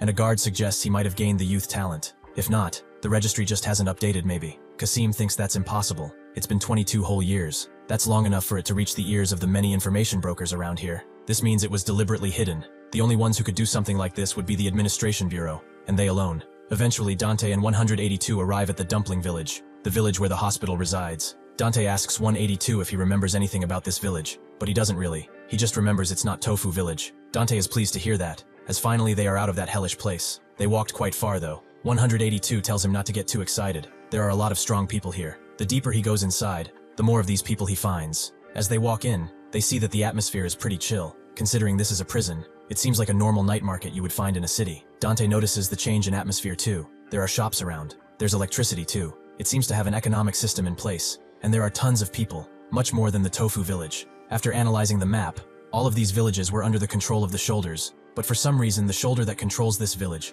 the Dumpling Village, is not listed. Even so, they cannot relax. The more ignorant the territory, the more cautious they have to be. He tries to tell 182 that they should duck under an alley and assess what they should do next, but 182 is already at a shop asking for food. The shop owner tells him that for one dumpling, he has to give 10 fog milligrams, but 182 notes he doesn't have any. Immediately, a crash breaks out as the shop owner throws 182, claiming that he is a thief, and the others gather around, finding it crazy that someone tried to rob the original famous shop of this village. Dante cannot believe this situation. They are accusing them of being thieves, but they did no such thing. 182 tells him to hand over the dumplings, making Dante lose all hope, and the shop owner asks if he wants the dumplings that carry the soul and history of Dumpling Village for free. Does he really think dumplings are a joke? Does he want to die? Immediately, Dante puts a hand over 182's mouth and apologizes on his behalf prominently. The shop owner takes his meat cleaver and asks who he is. Dante explains that they are not thieves. This is his younger brother, and he is extremely sick and mentally ill too. The shop owner finds these words deceitful. He is basically saying he is something other than a thief.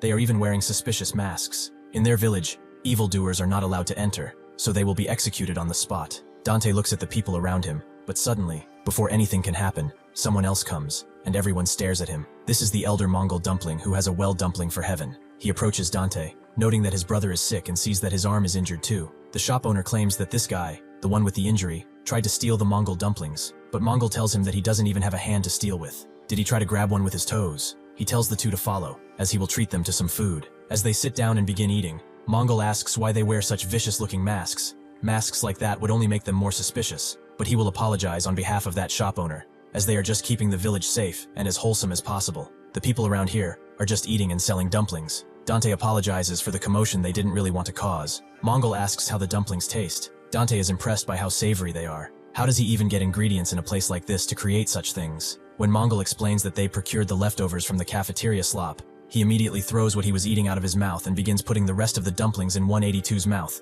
who was eagerly waiting all of this time. Dante notes that they really don't like to waste food around here, huh? And Mongol confirms as such. These dumb things are their village's pride. People come here from all over in search of them. Of course, some come for other reasons too, like to find the hospital. It seems that they came here looking for the hospital too, didn't they? If that is the case, they should stop right here. He shows his forearm, which has been scarred to all hell, and claims that the place they are looking for is no longer a hospital. That's the Demon King's castle. That is what they call it. A place far worse than the prison they reside in. As 182 continues eating the dumplings, Dante asks what he means by the Demon King's castle. Mongol explains that there is an extremely dangerous entity living inside of that place. There is a lot of history there about Uruk, and that wall that was also caused by that entity. It is best that they do not go anywhere near it. Dante asks if he means that there are leaders of gangs around there, and Mongol explains it's not on that level. It's entirely different. Even getting close to that place is impossible. Dante is confused and asks, what about the doctor who is there? Is there no one there to help? They really need to see a doctor, no matter what. Mongol turns around and explains that there is no doctor there. As far as he knows, the Demon King is out there, and he hopes that when morning comes, they too will leave immediately. He will arrange for them to stay one night, and as that place is no longer a hospital, he strongly advises them to not pursue it further. Sure enough, Mongol gives them a room, but Dante wonders what he even meant by that. What the hell happened here? Did that Demon King guy kill all the doctors? He asks 182. When was the last time he saw the doctor? 182 notes. It's been a long time. Dante knew that already. He meant exactly how long ago. Does he know any more details? Like, what was the hospital like when he went there? Was the situation back there still the same? 182 begins remembering a few things. He was missing an arm, he was hungry, and he was dizzy too. So he went to the hospital to get treated. There was a doctor there who approached him as he entered the gates. He just told him to heal his arm and looked at him. Dante is a little confused. Did he really just say that? And then what did the doctor say? 182 continues remembering, and explained that he said the arm could not be attached right away. What was the idea? That's basically what he said. So he hit him, then he hit him back, and he hit him again. Dante becomes increasingly worried as he hears this and asks if he didn't just kill the doctor, which 182 did not. Dante is pleased. He basically taught him a moderate lesson. Whatever. So that guy still has to be there, right? 182 says that's wrong. He was the one who was taught a lesson. Now that he remembers, he will just go back there to hit him back, as he has to hit him. Dante tells him to stop. Who the hell is he going to hit with that arm of his? They don't even know if the doctor is alive or dead right now. Besides, the village chief already said it. The hospital no longer has a doctor. 182 scoffs as he heard it, coming from the hospital. That doctor's voice. He still is there, although he doesn't know in what capacity. With this in mind, the next day they go to the hospital, which is exactly as described. There is blood everywhere, and corpses, old and new, are scattered along the walls. It seems that the dumpling elder really was right. This place no longer seems to be a hospital. Dante grabs 182's attention, and asks if he really is sure the doctor is here, and 182 repeats again that he heard his voice, so he should shut up and follow. With this, Dante has realized another ability of 182. He has absurdly sharp hearing. He can hear with incredible clarity. Last night, when he asked what he heard specifically and from where, 182 replicated a whistling noise. But Dante wondered if that really was the doctor's voice. He asked if that was some kind of special talent he had, something like an abnormal sensitive hearing. 182 doesn't know. He doesn't have anything like that weird talent, and such. Dante refused to believe that he wouldn't be lying to him, right? Or can he hear sounds that others can't hear? Is that why he always tells him there's noise? He should say it. If he really has an ability like that, it would definitely help them a lot. Since 182 continued to refuse, Dante covered his mouth and murmured something extremely quietly, but 182 heard it, and immediately kicked him. He barely moved his lips at the time. He practically didn't even make a sound, and yet he heard it. It's clear that he really does have sharp hearing. If that is the case, then this place right now, is it the Demon King's castle he heard about, or the hospital 182 remembers? Well, there is no other choice but to see it with their eyes, right? Before they enter, he pulls 182 away, and they both look at the main entrance of the hospital. He asks him if he's heard anyone talking inside. 182 denies such, and Dante then asks if he remembers the plan he told him. If he does, he should repeat it. 182 repeats that they will knock on the door and hide as fast as possible. If the one who comes out is not a doctor, they will find the weapon and run away. Dante is pleased he remembered that much, and told him to go. This is the plan. Hit the bell and run. Besides the fact that 182 has very sharp hearing, he also runs as fast as Rambutan, maybe even faster. If 182 goes up there, they can safely check the situation inside the hospital. Sure enough, 182 taps the main entrance with his foot a few times, and then immediately runs back, only to fall right next to Dante. As they wait, they see that nobody is coming out. Dante asks 182 if there's nobody inside, if he hears anything from the inside, which he denies, so Dante thinks they should try again. He has to knock harder this time though. 182 does the same thing, but still there is complete and utter silence. Dante wonders what the hell could be happening inside, and asks if he still hears the voice of the doctor he mentioned before. 182 notes that he should try again and begins running towards the door, but as soon as he taps the glass again, he bursts forth, completely shattering the entrance. He calls out for 182, and tells him to get out of there quickly, but before he can, he is thrown away by someone, making him tumble across the walkway. Dante is shocked, and looks at the entrance, wondering if it's the Demon King, but suddenly, through it comes out someone rolling a pair of surgical scissors around his finger. He calls them rude, asking why they are even bothering him so much. Do they not know how to knock gently? 182 notes that he is a doctor, making the doctor rather confused. Did he come here to see a doctor or something? 182 confirms as such, and tells him to fix this arm. The doctor gets annoyed, and tells him that he will give him 3 seconds to get out of his face. At the same time, Dante tells 182 to show some manners, and try to look as pitiful as possible. The doctor hooks one of his fingers in 182's mask, and asks if he brought any fog with him to pay, or does he think he deserves to be treated like a human? Trash criminals like him dare to think something like that? 182 notes that he is a doctor, but the doctor asks what that has to do with anything. Does being a doctor mean that he has to heal injured people for nothing? Suddenly, 182 tries to kick him in the guts, shocking Dante, but he knew this was coming. Before the strike could hit though, the doctor managed to catch it, and as he previously thought, this is how people like him behave, isn't it? Like a bunch of ill-mannered idiots. He tries to kick him instead, completely shattering the pillar behind him and making Dante tumble away. The doctor is impressed that he managed to dodge that. Not bad for someone with one arm. Suddenly, 182 spins on that one bad arm and kicks the doctor away, but the doctor manages to catch his leg,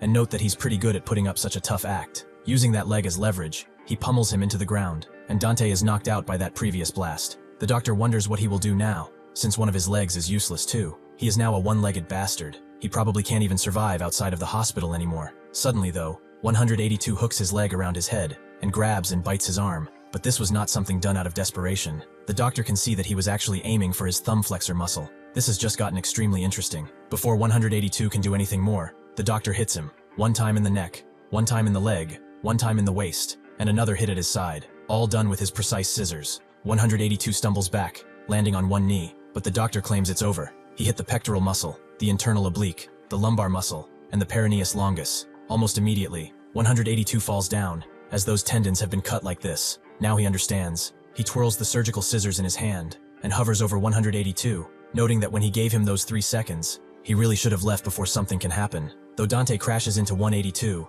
and screams at him to stop, he should calm down, as they did not even come here to start a fight. They came here to see the doctor. The doctor asks who he is hiding and sneaking around like a bug. Dante knows that he is no coward. He just wasn't sure this really was a hospital. So the doctor asks why they are even looking for a hospital. They should just leave their trash lives and drop dead already. Either way, they are going to die naturally, aren't they? Dante exploits his hate for prisoners and claims that he is not a prisoner. He should look at his eyes. He has never used fog. He is 100% normal human. The doctor is confused. How is a normal person like him in this place? Dante explains that there was a prisoner education program here. He is a teacher participating in that program, or was participating. There was a riot that got violent, and so he got stuck here. He begs him. They really need his help. The doctor laughs. A private prisoner education program, huh? That's really interesting. Dante gets up and tells him that he is really telling the truth. He should look at this tie. This is a Stefano Risi. He knows it too, right? It's a top custom quality brand from Italy, and these pants are too. How does a prisoner have stuff like this? The doctor asks what he would even need help with, so Dante notes that first, he wants him to call the management office for him,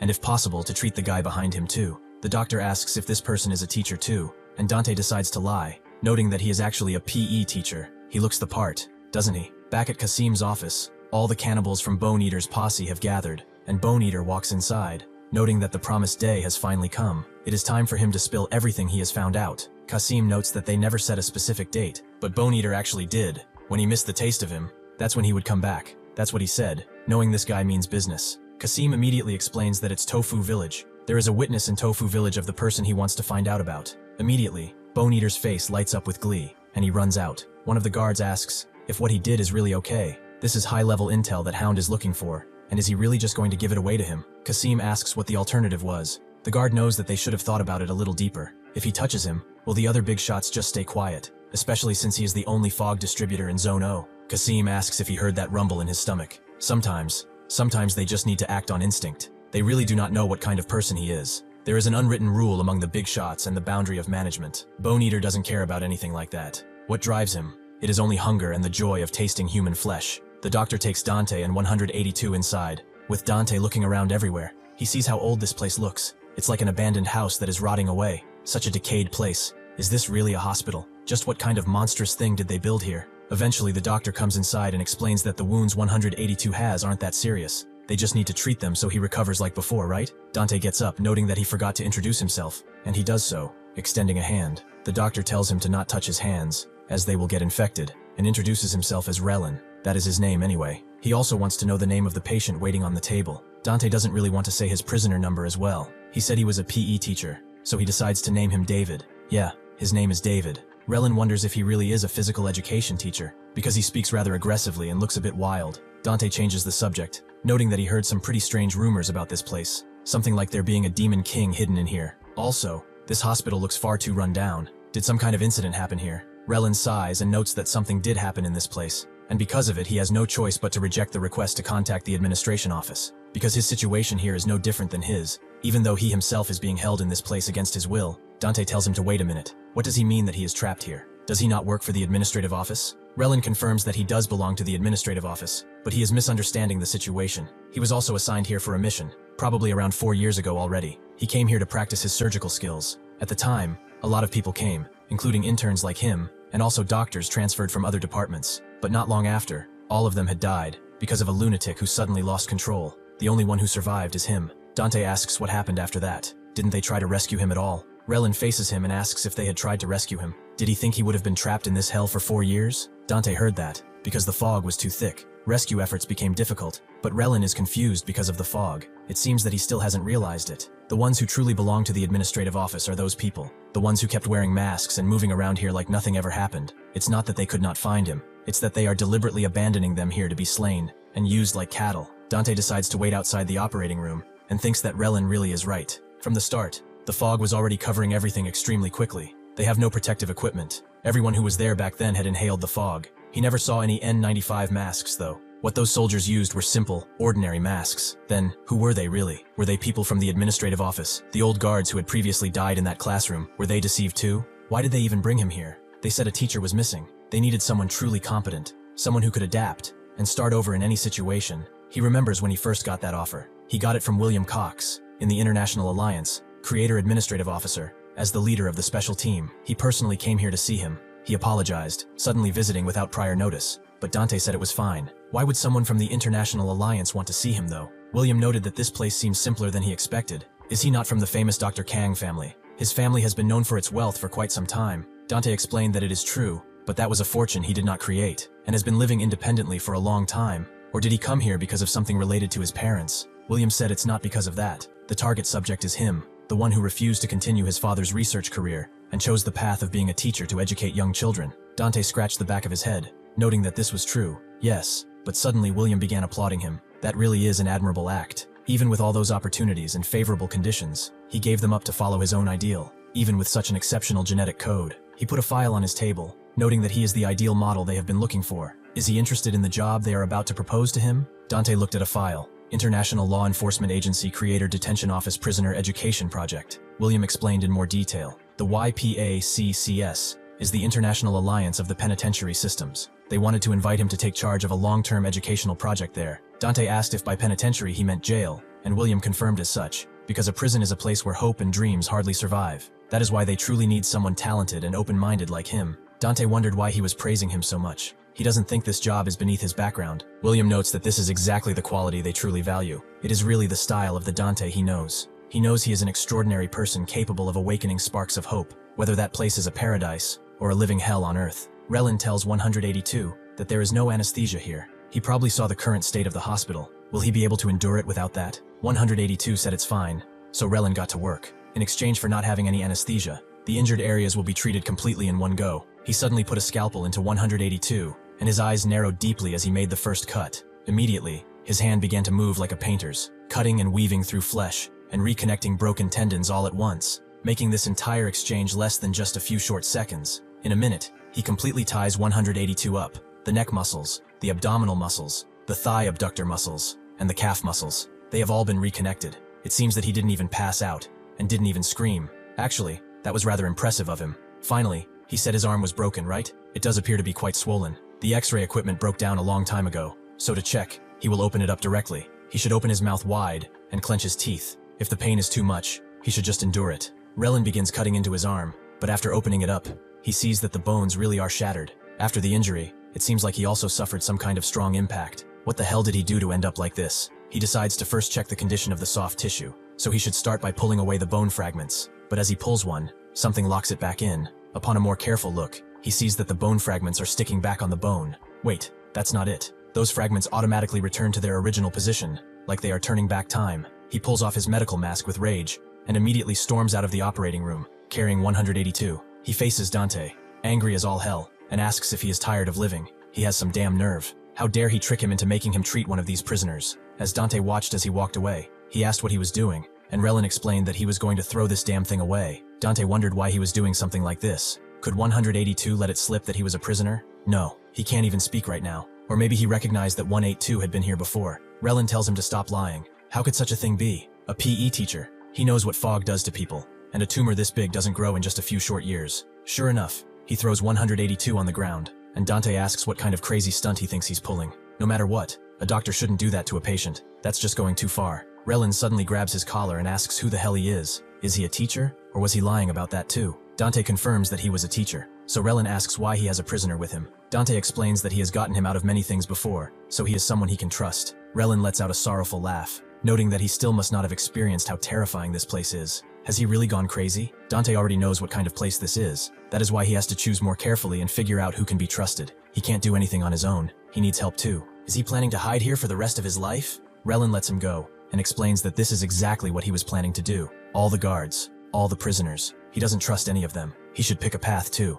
Better than wandering outside and dying in the gutter. He should stay here. If he does want to stay, he can let him hide out here too. He will guarantee his safety, but not that prisoner. He will never, never, never let him inside. As Dante looks at 182, he remembers a stark memory from his childhood. As he was trying to pick up a dying bird, his brother kicked it away, telling him to think logically. How much would he keep crying over something that was already dead? Because of this, Dante picked up 182, and they are now leaving, but he is getting increasingly tired. He wonders how he even got himself caught up in something like this. Couldn't he have stayed still while being treated? 182 tells him that he didn't do anything. Dante tells him to stop spitting on him, and notes that a doctor wouldn't have done that if he hadn't done something. As they continue bickering, Dante slips and falls down with 182 until they get to the end of the slope. Dante really is at the end of his damn wits. First, he should throw that damn lamp that he is carrying with him away. It's too heavy, and he can't walk with it anymore. 182 refuses, and Dante gets mad. He told him he cannot walk with him anymore like that. Can he not? Can he not read the situation at all?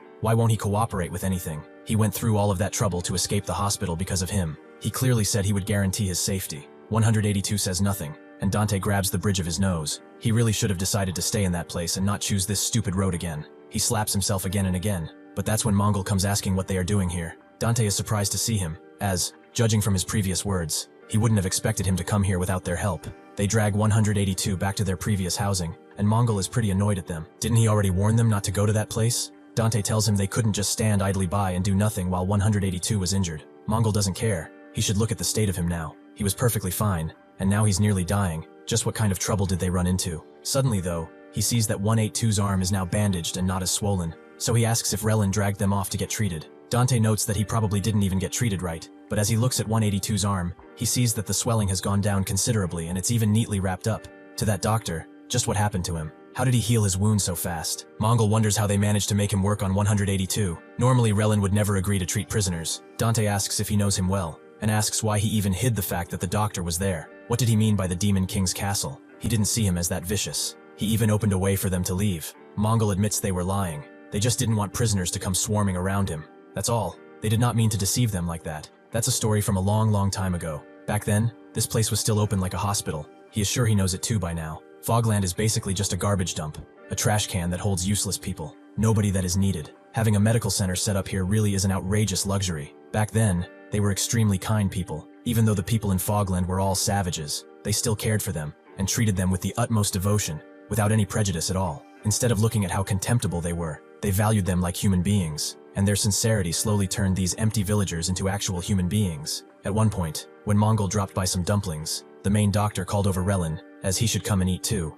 Relin put the book he was sleeping with down, and noted that he hadn't even finished his surgery for a few weeks, and he is already making dumplings. His old wound probably hasn't even healed. He really is so stubborn, never listening to his doctor. Mongol noted that he was just grateful for what they had done for him, so even if it was a little, he just wanted to give something back. Relin told him that there's plenty of food at a hospital too, and Mongol knew that they probably have better food that comes from the outside. Suddenly Relin came close and touched his hand, asking how it was these days. Can he move freely now? Mongol smiled warmly at him, and confirmed as such. It's thanks to him that he operated on him. Even the dumplings he made today were shaped nicely. Back then, they started to feel like human beings. To repay their kindness, some people brought food to share. Some people brought scrap they thought was useful, and some foolish people even brought fog to the doctors. Because of this, fog started to accumulate inside the hospital, and that was the start of the disaster. Because of the greed of those people who wanted to seize the stash of fog inside, a bloody massacre took place. By the time the villagers found out, it was already morning, and as they entered, they only found corpses. They started looking around for survivors, searching up and down the hospital, and eventually Mongol stumbled upon Relin. His legs were torn apart, his breathing was faint, and he was covered in blood, his and someone else's. Mongol immediately called for the others to bring bandages, wanting to save him no matter what it took. But suddenly, on his broken legs, Relin got up and told them to get lost, to get out of his sight, as they are devils, and he will slay every single one of them. At that point, Relin's mind had completely shattered. Even on the verge of death, he still swung his knife at them. In the end, there was nothing they could do, and even now, that is the same. That remains the same. Dante wondered how he survived it, if that is true, and Mongol explains that he touched fog. He still doesn't know what monstrous ability he gained from it, but in the end, he survived on his own. He struggled and fought to survive like that, only to suffer a pain worse than death. He now lives alone in that hospital, probably using the last of his rations, but he doesn't know how long that will last him. At one point, Relin wondered how they could swallow those dumplings. Stuff made from leftovers people throw away was just too disgusting. One of the doctors told him not to disregard it as trash. The people went to the trouble of picking only leftover ingredients that were still clean to cook, and that mongrel has a very noble heart. That's why he should also watch his words in case the patients feel bad. Relin fell silent for a moment and noted that it was true, because they're just released prisoners. And what is this? Why are they bringing so many of these blue things? They are piling up at this point. One of them wondered if it was those things that gave everyone extraordinary powers. That fog thing. And another didn't know. They said it's still in the research phase. The other wondered why they weren't just removing the fog. It looked like prisoners were already getting addicted to it. But the nurse shushed him up and pointed out someone with a gas mask and a suit who had been there all this time, likely guarding the place. She noted that they really don't need to know much. It's a matter for the World Confederation after all. The man agreed that everything surely has its reason for being. The older doctor agreed that they should hurry up and eat the dumplings before they get cold. Suddenly though, an emergency code red appeared as a patient is in critical condition, with another nurse coming in, and claiming as such too. They immediately rushed the one who was injured into the operating room, with his pulse already below 40. They administered medicine and stuff, but Relin wondered if he would survive in this state. The equipment here does not seem sufficient at all. The other doctor asked what nonsense he is talking about in front of a wounded man who was still breathing. They have to keep him alive until the end. He tells him to get inside too, as he will be the assistant surgeon. They went inside the operating room after changing and noted how much she was bleeding. They were running out of blood bags too. The older doctor damned it all, as it was a complete and utter mess. In this condition, they can't even find a bleeding point. However, that's when Relin took over and found it. It was the facial artery, surprising the director and everyone else. With this, they stabilized the patient, with the older doctor claiming that it was getting dark. Since he first got here, this is the first time he has seen such a major surgery. It was pretty tough, wasn't it? The older doctor also wondered how he found that artery so quickly. The tissue was completely shredded, so he couldn't distinguish anything, and on top of that, the blood was spurting so fast. Relin told him that he saw a flash right before the blood clogged everything, and the older doctor was impressed. He really has incredible concentration. Thanks to him, he could leave everything in his hands. Relin also apologized for taking the forceps from him like that, but the older doctor said it's fine. For such an emergency, who cares about the details? Besides, today he was the assistant surgeon after all. He is the one who brought back that patient from the brink of death, so from now on, he should not give up so easily, because in the future, he will definitely become a great doctor. Unfortunately for them, that night the patient had no intention of staying put, and naturally, he took out the older doctor upon seeing him and went in to kill Relin too. He noted that it was him. It was really him. He himself was the one who caught him, and locked him back up in this damned prison, in this prison of his called the body. Therefore he must want to try it too, right? The punishment of being alive. Relin smashes a can into the wall as he remembers this, and looks at the bag of dumplings next to him. Back in the dumpling village, 182 just says, eat, and that he wants dumplings. Dante wonders where they are supposed to get food from. He really can't read the room, can he? That grandpa darkly explained everything about Relin holding out for 2 years inside that hospital all alone. Dante noted that before something happened to him, wouldn't it be better to persuade him? After all, he still has old ties with the people in the village. Mongol didn't know about that. He thinks they were even more like strangers to him than others are. Considering he agreed to treat them, it was probably because they are outsiders, so there is nothing they can do. The other guy, his assistant, wondered if he agreed to treat outsiders like this. Doesn't that mean he is already changing his mind? Mongol told them that this was enough. Do they still not get it? Relin is actually punishing them, so they should let him do whatever he wants. Dante didn't really get it. No matter the situation, they have to think of a way of getting out of here. So what's the point of staying in here and lamenting like that? He could probably help a lot, and he seems to know a lot too. If he's going to throw away such a valuable life, then at least he should throw it away to him. 182 says he's just a complete nuisance, and Dante pointed at him, noting that the doctor he called the nuisance healed him, so he should learn to be grateful. It's exactly because of jerks like him that Relin got angry. He's the one who should bow his head and apologize. Is he not going to apologize? 182, very brokenly, says that he was the one who hit him first, but then also clearly states that he is a patient as well. This is the first time Dante has seen an emotion from him that was not anger. What he shows as anger isn't actually that. In fact, he is just hurt. Maybe he has already expressed many feelings under that mask of anger. Like those rebellious teenagers who usually act like that. They all show all kinds of emotions through anger or irritation. He may seem like just a stubborn person who doesn't speak clearly, but in reality, it's because they don't know how. They don't know what that feeling is really called. Inside anger, true feelings are hidden. Things like loss, shame, and even worry, perhaps even guilt. Most of those problems that arise between people can be solved just by knowing the true name of that feeling. The next morning in the dumpling village, a guy speaks with his friends, noting that since the sun is up, they should eat a dumpling and get a drink. Before he can explain where he got the money from, someone bumps into him. He turns around to reprimand him, but then sees that it's the cannibals, and he immediately pees his pants. Mongol gets done with his morning dumplings too, and knows that he's going to check on that boy with glasses to see if he's awake yet, so he can bring him for breakfast. The stony assistant wondered if it was going to give him free food again, but Mongol just told him that he must be terribly hungry since last night, and about yesterday, he behaved in a way that wasn't very appropriate for an adult. He is just a hungry child, and he is homeless as well. He tells the assistant to take them and deliver it, but suddenly, that's when another assistant came in, noting that something serious had happened. The Bone Eater is in their village. Mongol doesn't know who he is at first, but the stony assistant explained that it's that guy who eats people, the one who devours human flesh. That bastard is the worst of the worst. He will take the defensive forces and deal with him. However, Mongol told Legos to wait. Causing trouble will only bring more negative consequences. It is better to invite him in as politely as possible. They can't allow the villagers to get hurt after all. Dante wakes up in the morning too, wondering how long it's been since he slept so deeply. He's also starving to death, and he smells awful. He wants to take a bath. He sees that 182 is still asleep. He's never seen him sleep so peacefully either. He was always on edge like some wild beast. So why is he sleeping so defenselessly today? He puts 2 fingers to his mouth to see that he is breathing, and Dante finally realizes he is human too. He puts on his shoes and steps out, looking for Mongol, and wondering if he can use the bathroom, but that's when he sees what is going on with Bone Eater sitting down across the table with Mongol. Dante recognizes him from his class, and thinks that he is clearly one of the bad guys, but did he follow him over here to hunt him? That's when he sees that Bone Eater holds up a picture of 182,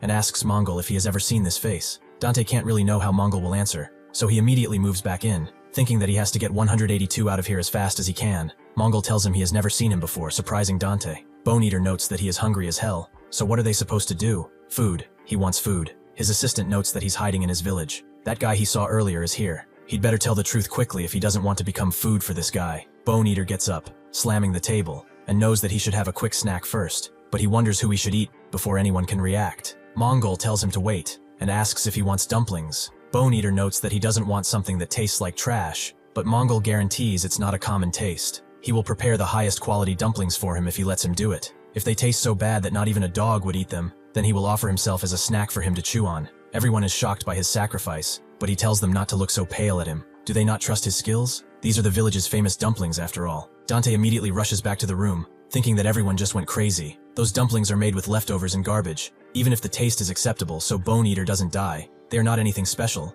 So why does he get into trouble like this? Just to hide a stranger. He goes to 182, trying to wake him up and shaking him, but upon waking up, 182 immediately jumps him, putting a hand on his neck, before realizing who he is. Dante knows that he really got scared. Is something wrong? Did he have a nightmare or something? He just suddenly jerked like that out of nowhere. Awake. That really isn't normal at all. But can he stand? Why doesn't he try standing up? 182 looks at him with a pretty annoyed expression, and asks if he's satisfied now. Dante tells him if he can escape this village on his own. The big guys have already shown up. They are the ones hunting him. They have to run immediately. 182 asks if he wants him to go alone, and Dante knows that he just has a place he needs to go to first. He should wait at the entrance of the village and climb through the window so they will not be able to catch him. If that luggage is heavy, then he can leave it. He will take it afterwards. 182 immediately asks why he is going to abandon him again. Dante freezes, and Dante tells him it's not that, but rather he is trying to save 182's life. What he did back then, he did because he did not know. He didn't know that he was not actually a bad person, and he never thought he would end up owing his life to him more than once.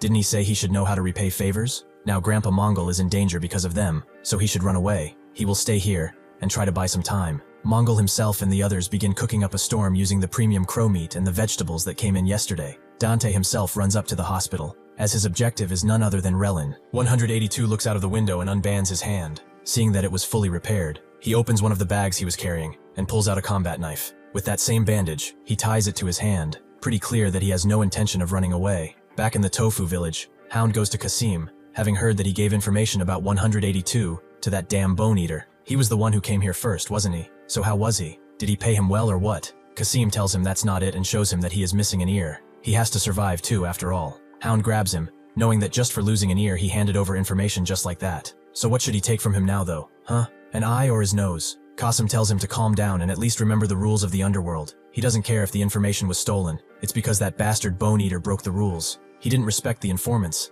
and that's why everything ended up in a mess. Kasim knows that if he does this to him too, he's seriously going to start crying. Hound puts a palm up, telling him to go ahead and cry to his father. Does he look like his buddy to mess around with or what? Kasim asks if he sees them as garbage informants or what. Does he really think he did this without thinking it through? But Kasim tells him that's not really all. One of Kasim's assistants notes that they say the bone eater's muscles in his tongue are as strong as an anaconda's, and the other one says something too, that his digestive juices are like hydrochloric acid. Additionally, Kasim tells him that when that bastard tasted his ear, he said it tasted like a warm beach, when in reality, he was born on a beach in Central America. So that guy's real talent is the ability to collect information through taste, with a chilling level of precision. The information about 182 that he is so desperate to know, the bone eater could taste and figure out. The man learned this for the first time as well. As expected of Kasim, he had everything planned out. Hound just asks what the hell the point of that is. If that bastard gets eaten by bone eater first, what's the point? That bastard, he will have to torture him until he begs for his life and crush him to death with his own 2 hands. Kasim tells him not to worry about that.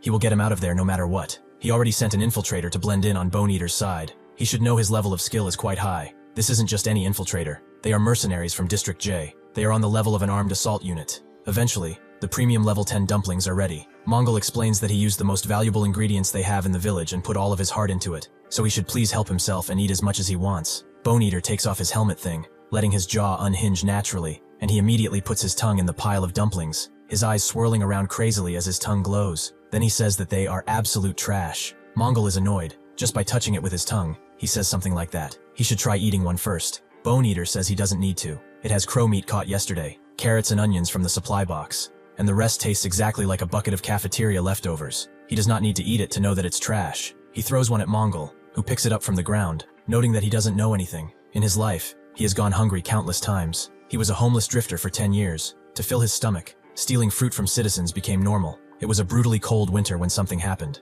When he stole a bunch of dumplings, the owner, instead of chasing after him to catch him, gave him another warm set of dumplings, which were unbelievably hot. That's why he wanted to feel that sensation too. The best gift he's ever received in his entire life. He wanted to give it back. If one's body and their heart warm up, that twisted heart will end up disappearing on its own. So he should please try taking a bite. At least one. Well, Bone Eater is getting curious now, to find out what it's like, that dumpling head of his. He pulls him up with his tongue, and Mongol guesses that it ends here. He will probably disappoint him again. The doctor, he means. Dante makes his way inside the hospital, calling Raylan, as there's a total disaster happening in the village, and Mongol is in danger. Some big bads have shown up in the village, and that psychopath is trying to capture people to eat them. He calls out for help again and again, but nobody answers. He knows he is hiding in here somewhere. He can't do something like this. Not with Grandpa Dumpling. He's always wondered how he managed to survive. That day he kicked him out. He ran into Grandpa Mongol in front of the hospital, and he had a bag in his hand. A bag that had dumplings. He must have been leaving dumplings at the hospital all this time because he was afraid he would starve to death.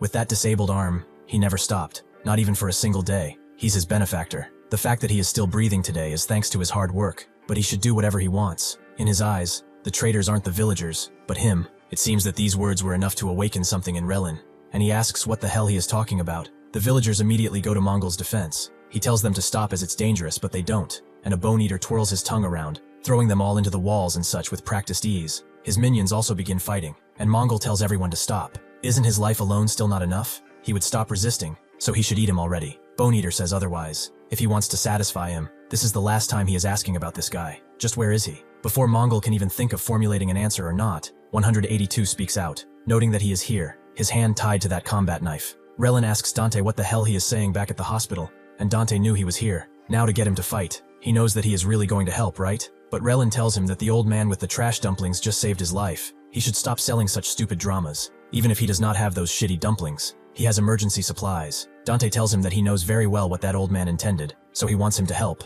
If that old man dies, he will regret it later. He won't want that, will he? Relin comes out of his corner, and notes that what he regrets most in life is using these 2 hands of his to save the life of a prisoner who was about to die, because that damn prisoner made him lose his comrades. The life or death of those trash prisoners below, he does not give a damn about any of that. As 182 reveals himself, Mongol calls him an idiot. Kasim's spy is glad to see that he finally showed, noting that he is the one-armed demon king, the one who completely wiped out the Hound Gang. 182 tells them that if they touch the old man with the dumplings, even if with the tip of a blade, he will kill them. Mongol asks 182 what the hell he is saying, and tells him to run now. This guy is a big fish. He has eyes only for him. Bone Eater just pushes him away into the ground, and immediately rushes in with his tongue, licking 182 pretty roughly. The spy is amazed to see that he already tasted him. He immediately pulls out his notes, wondering how it tastes, and wanting to see his analysis skill firsthand. Suddenly though, as Bone Eater takes in the test taste, his eyes black out, and then blow open in a pretty white light. apparently because whatever information he has gotten is far too much. His gang is gathered around him,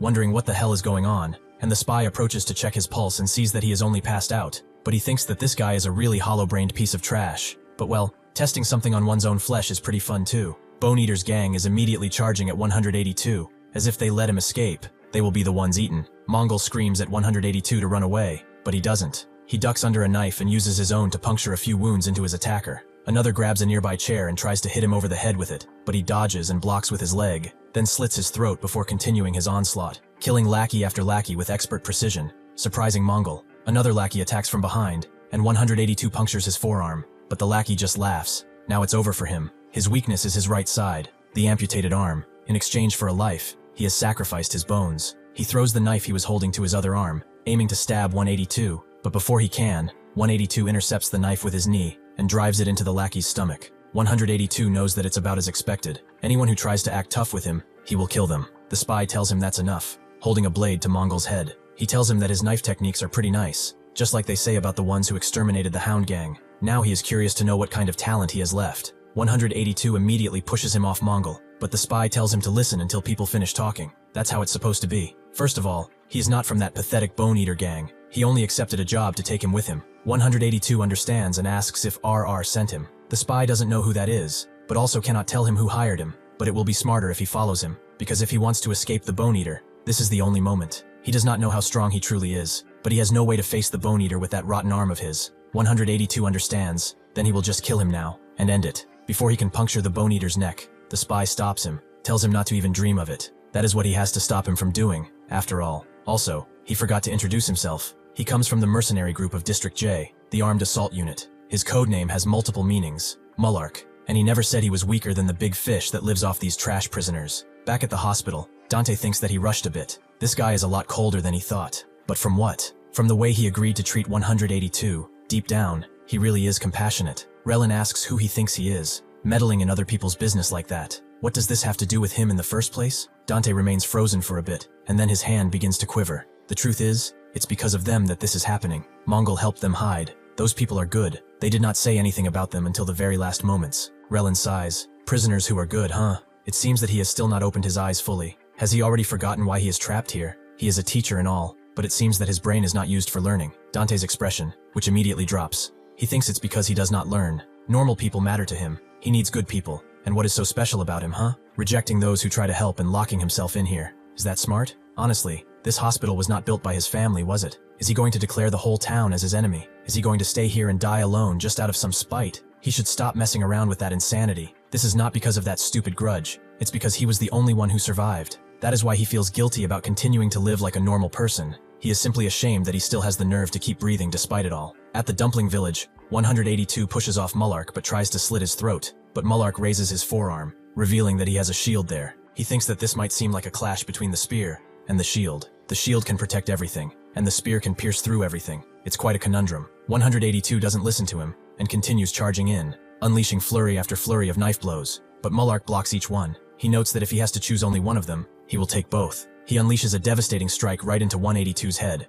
who simply dodges it. Mullark continues, noting that because he can focus 100% on both sides at the same time, he does not need to switch between one or the other. He can use both at the same time, and with great precision too. Seeing this, 182 lets go of the bandage he's been holding the knife with completely, and blocks another strike, making the sutures on his arm bleed roughly. Mullark knows that he has only one choice between attack and defend, and pins 182. He strikes him on the chest before pushing him, and throws a feint before unleashing the real attack, a knee strike right into 182's chest, making him crash into a nearby building roughly. Mullark notes that this doesn't count just for weapons. He can throw a kick at the same time too, but then sees that 182's knife is actually in his leg, surprising him. It seems he's not bad. He's got some real skill, but if he just throws out the only weapon he has, like that without thinking, does he really think that it will do him any good? He throws the knife at 182, who dodges, and then moves in with another slam of his knee, opening 182's abdomen wound. He tries to strike him with the blade, but 182 begins dodging again and again, tossing and turning with all of his strength. Mullark seems to be enjoying this quite a bit,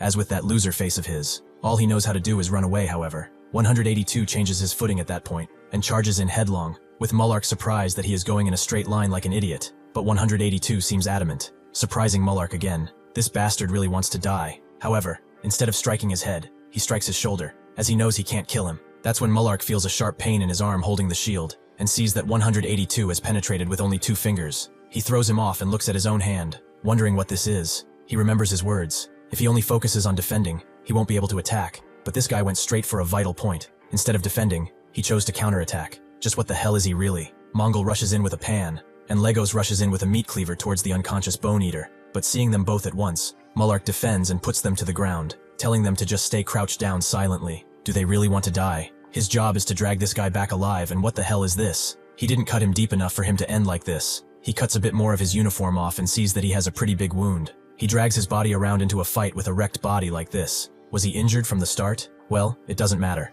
He just doesn't need to die yet, or they will dock his pay. With his target secure, he thinks that for his talent, even after testing it in combat, he can't confirm it. His body looks normal. There are no signs of mutation anywhere. And as for this reverse sati, he will have to go without. Suddenly the bone eater wakes up, noting that he has got this taste before. It's a very, very familiar taste when people were toying with him when he was weak, putting apples and food through his grates, because he couldn't open his door because he was weak. Apparently the guard forgot to unlock the cell, and they left him trapped like that for over a month without food. So the other prisoners have been keeping him as a pet to play around with before he dies. One of them foolishly put a bunch of fog through, telling him that it's rice or something, but he put his hand way too far through the grate, and the bone eater bit down greedily. That was the first taste he had ever tried, the delicious taste of fog. Back at the hospital, Dante damned himself, as he didn't mean for it to end like this. Digging into other people's problems like this isn't a good way to persuade them. It's a shitty old habit that his brother used on him as well. However, Relin says that he is right. It's his own fault. His colleagues died because of his fault. That miserable bastard said it was because he managed to survive.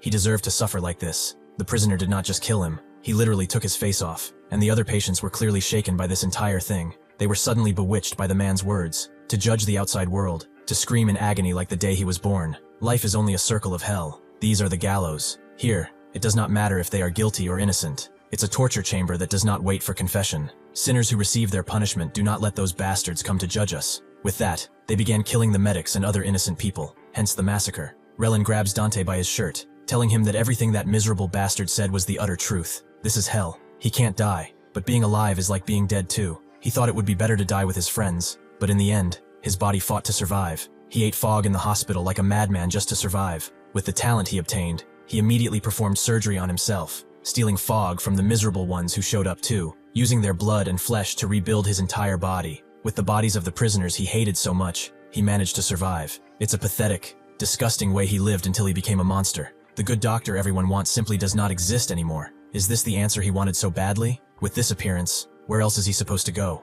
This place is perfect for someone like him. He will rot here until he dies, living like those crazy prisoners. And that is the fate he chose. Dante wonders just what kind of shitty fate that is. His brother immediately berated him when he chose the subject for teaching at this prison. How to grow sweet potatoes in elementary level science. All of it from elementary school. He seriously wanted to be an elementary school teacher? Dante immediately took his stuff back, asking why he is going through it anyway. But his brother was surprised he is serious. He has gone crazy, hasn't he? Their father would explode if he found out. Dante didn't care about what any of them thought. What he does is his business. He's already told them to take care of their own lives. What right does he have to meddle in his business? His brother said that he was simply worried, so he started out just to become a simple babysitter. Isn't being a teacher just way too pathetic? Dante told him that he was just a perfectionist. He adores luxurious jobs, obsessed with status, but he's a piece of trash. All of them are just monsters. They are both mother and father too, so he should stop trying to control his entire life, as he will never be garbage like him. However, in the end, the path he chose himself got distorted, drifting away from what his heart originally desired, thinking that it would be shameful if people saw him teaching little kids.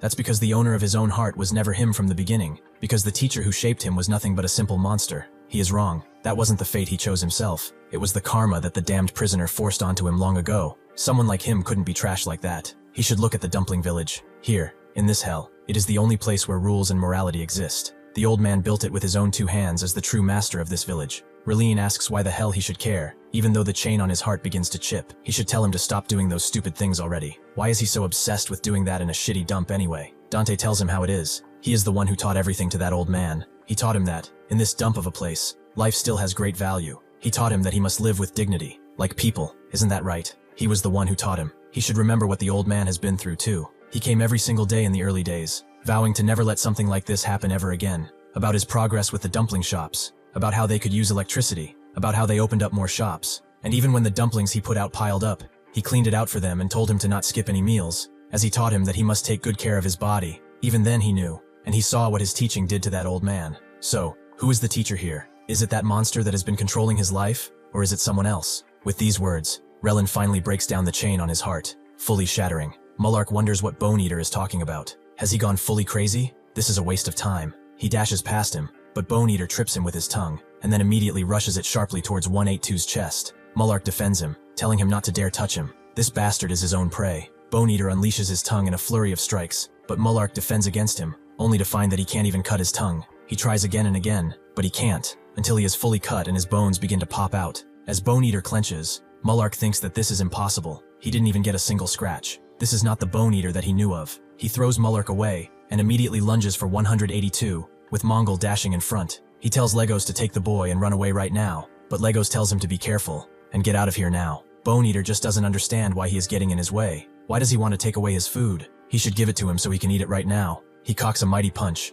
and before it can hit Mongol, 182 rushes in, putting his hand in the Bone Eater's mouth, whose eyes light up from joy. Mullark asks if he's going crazy. Is he really going to let him eat him just like that? Mongol also tells him that they risked their lives to save him. What is he doing? 182 just says that he has to repay his debt, making Mongol cry out. Even Bone Eater is crying, as this taste is what saved him from his hunger that never ends. It is a gift from the gods themselves, but it's hard to tell why. Can't he just chew through his arm? His jaw hurts, and he can't move anything, and that's because Relin has arrived. Everyone looks stunned as Relin arrives, especially Mongol, who is beady-eyed at seeing him again. Relin takes the pair of medical scissors out of the Bone Eater's jaw very roughly, shattering it completely, and making Mullark wonder what the hell this guy even is. How did this bastard's jaw come loose? Relin doesn't focus on him, and instead grabs 182's hand, noting that he treated him very carefully, and he just ruined it. This is really getting annoying. 182 takes his hand back, staring at him like an angry child, and Relin just calls him an idiot. Mongol himself continues shedding tears, wondering why he's out here now. Relin doesn't respond. Instead, he twirls the pair of scissors in his hand, and knows that they have quite a few bits of disaster around here. This does not seem like a very safe village at all. He unleashes another strike on the charging Bone Eater, defending them, and Mongol finally realizes that his old friend is back. Bone Eater tries to move again after Relin unleashes another strike. However, his body can't move, with Mullark surprised that he's using just scissors. Could he just stop it with just a pair of scissors? Bone Eater screams out, asking who the hell he is and what he is doing to his body. Relin tells him to bark all he wants, although he should still speak properly. Bone Eater twirls his tongue around, and Mongol tells him to dodge it, as the scissors won't cut that tongue. Relin, however, ducks under the tongue and tells him that no matter how incredible his body may be, he is nothing but a damn mess of cells to him. Using his ability, he sees through the ligaments and everything into his mouth, right where the weak spot connecting the tongue is, and dashes through, cutting it up expertly, tearing his tongue muscles, and shocking absolutely everyone as Bone Eater takes the brunt of the heat. Relin explains that his muscles are completely torn, and his tongue will roll up into his throat and choke him, basically blocking up his entire trachea. Sure enough, the Bone Eater can't breathe anymore,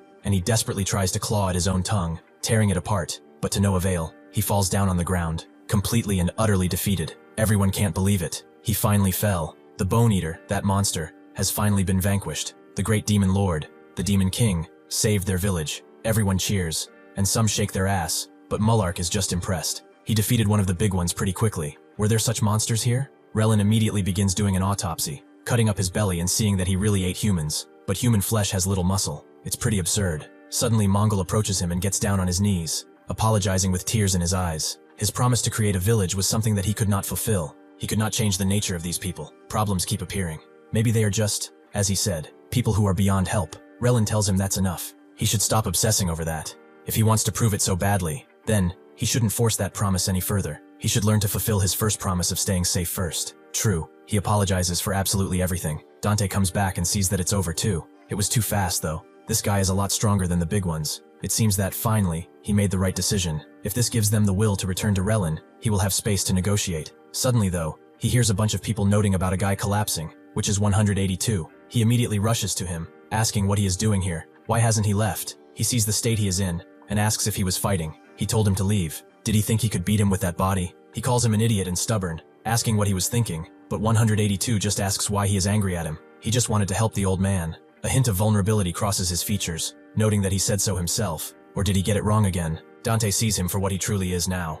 A small, innocent child. He knows that he did it completely right, and that he did very well. Now he is beginning to understand a little about this place. However, even Dante himself wonders why 182 looks like dandelion spores. Is his eyesight getting worse? He rubs his eyes and sees that 182 is back to his normal self and staring like a dumbass. After being treated, 182 slowly wakes up and sees that Relin is right behind him, sewing his suit. He says that it's his, that those clothes are his, and Relin knows. He asks how old he is, as, from a biological perspective, those guys with abnormally strong abilities are all people who have been trapped here for over 20 years, but his internal organs are ripe, extremely fresh, so he's obviously still just a kid. 182 tells him he is an adult, but he used to be a child, making Relin ask what kind of nonsense he's talking about. 182 tells him that they're the same then, and Relin asks how. Is he talking about age? Is he an idiot? Hearing this, 182 immediately gets mad, asking what he knows, as he is just a doctor, not a teacher. Relin asks how he thinks people can become doctors. He's probably smarter than your teacher, but 182 tells him to stop lying.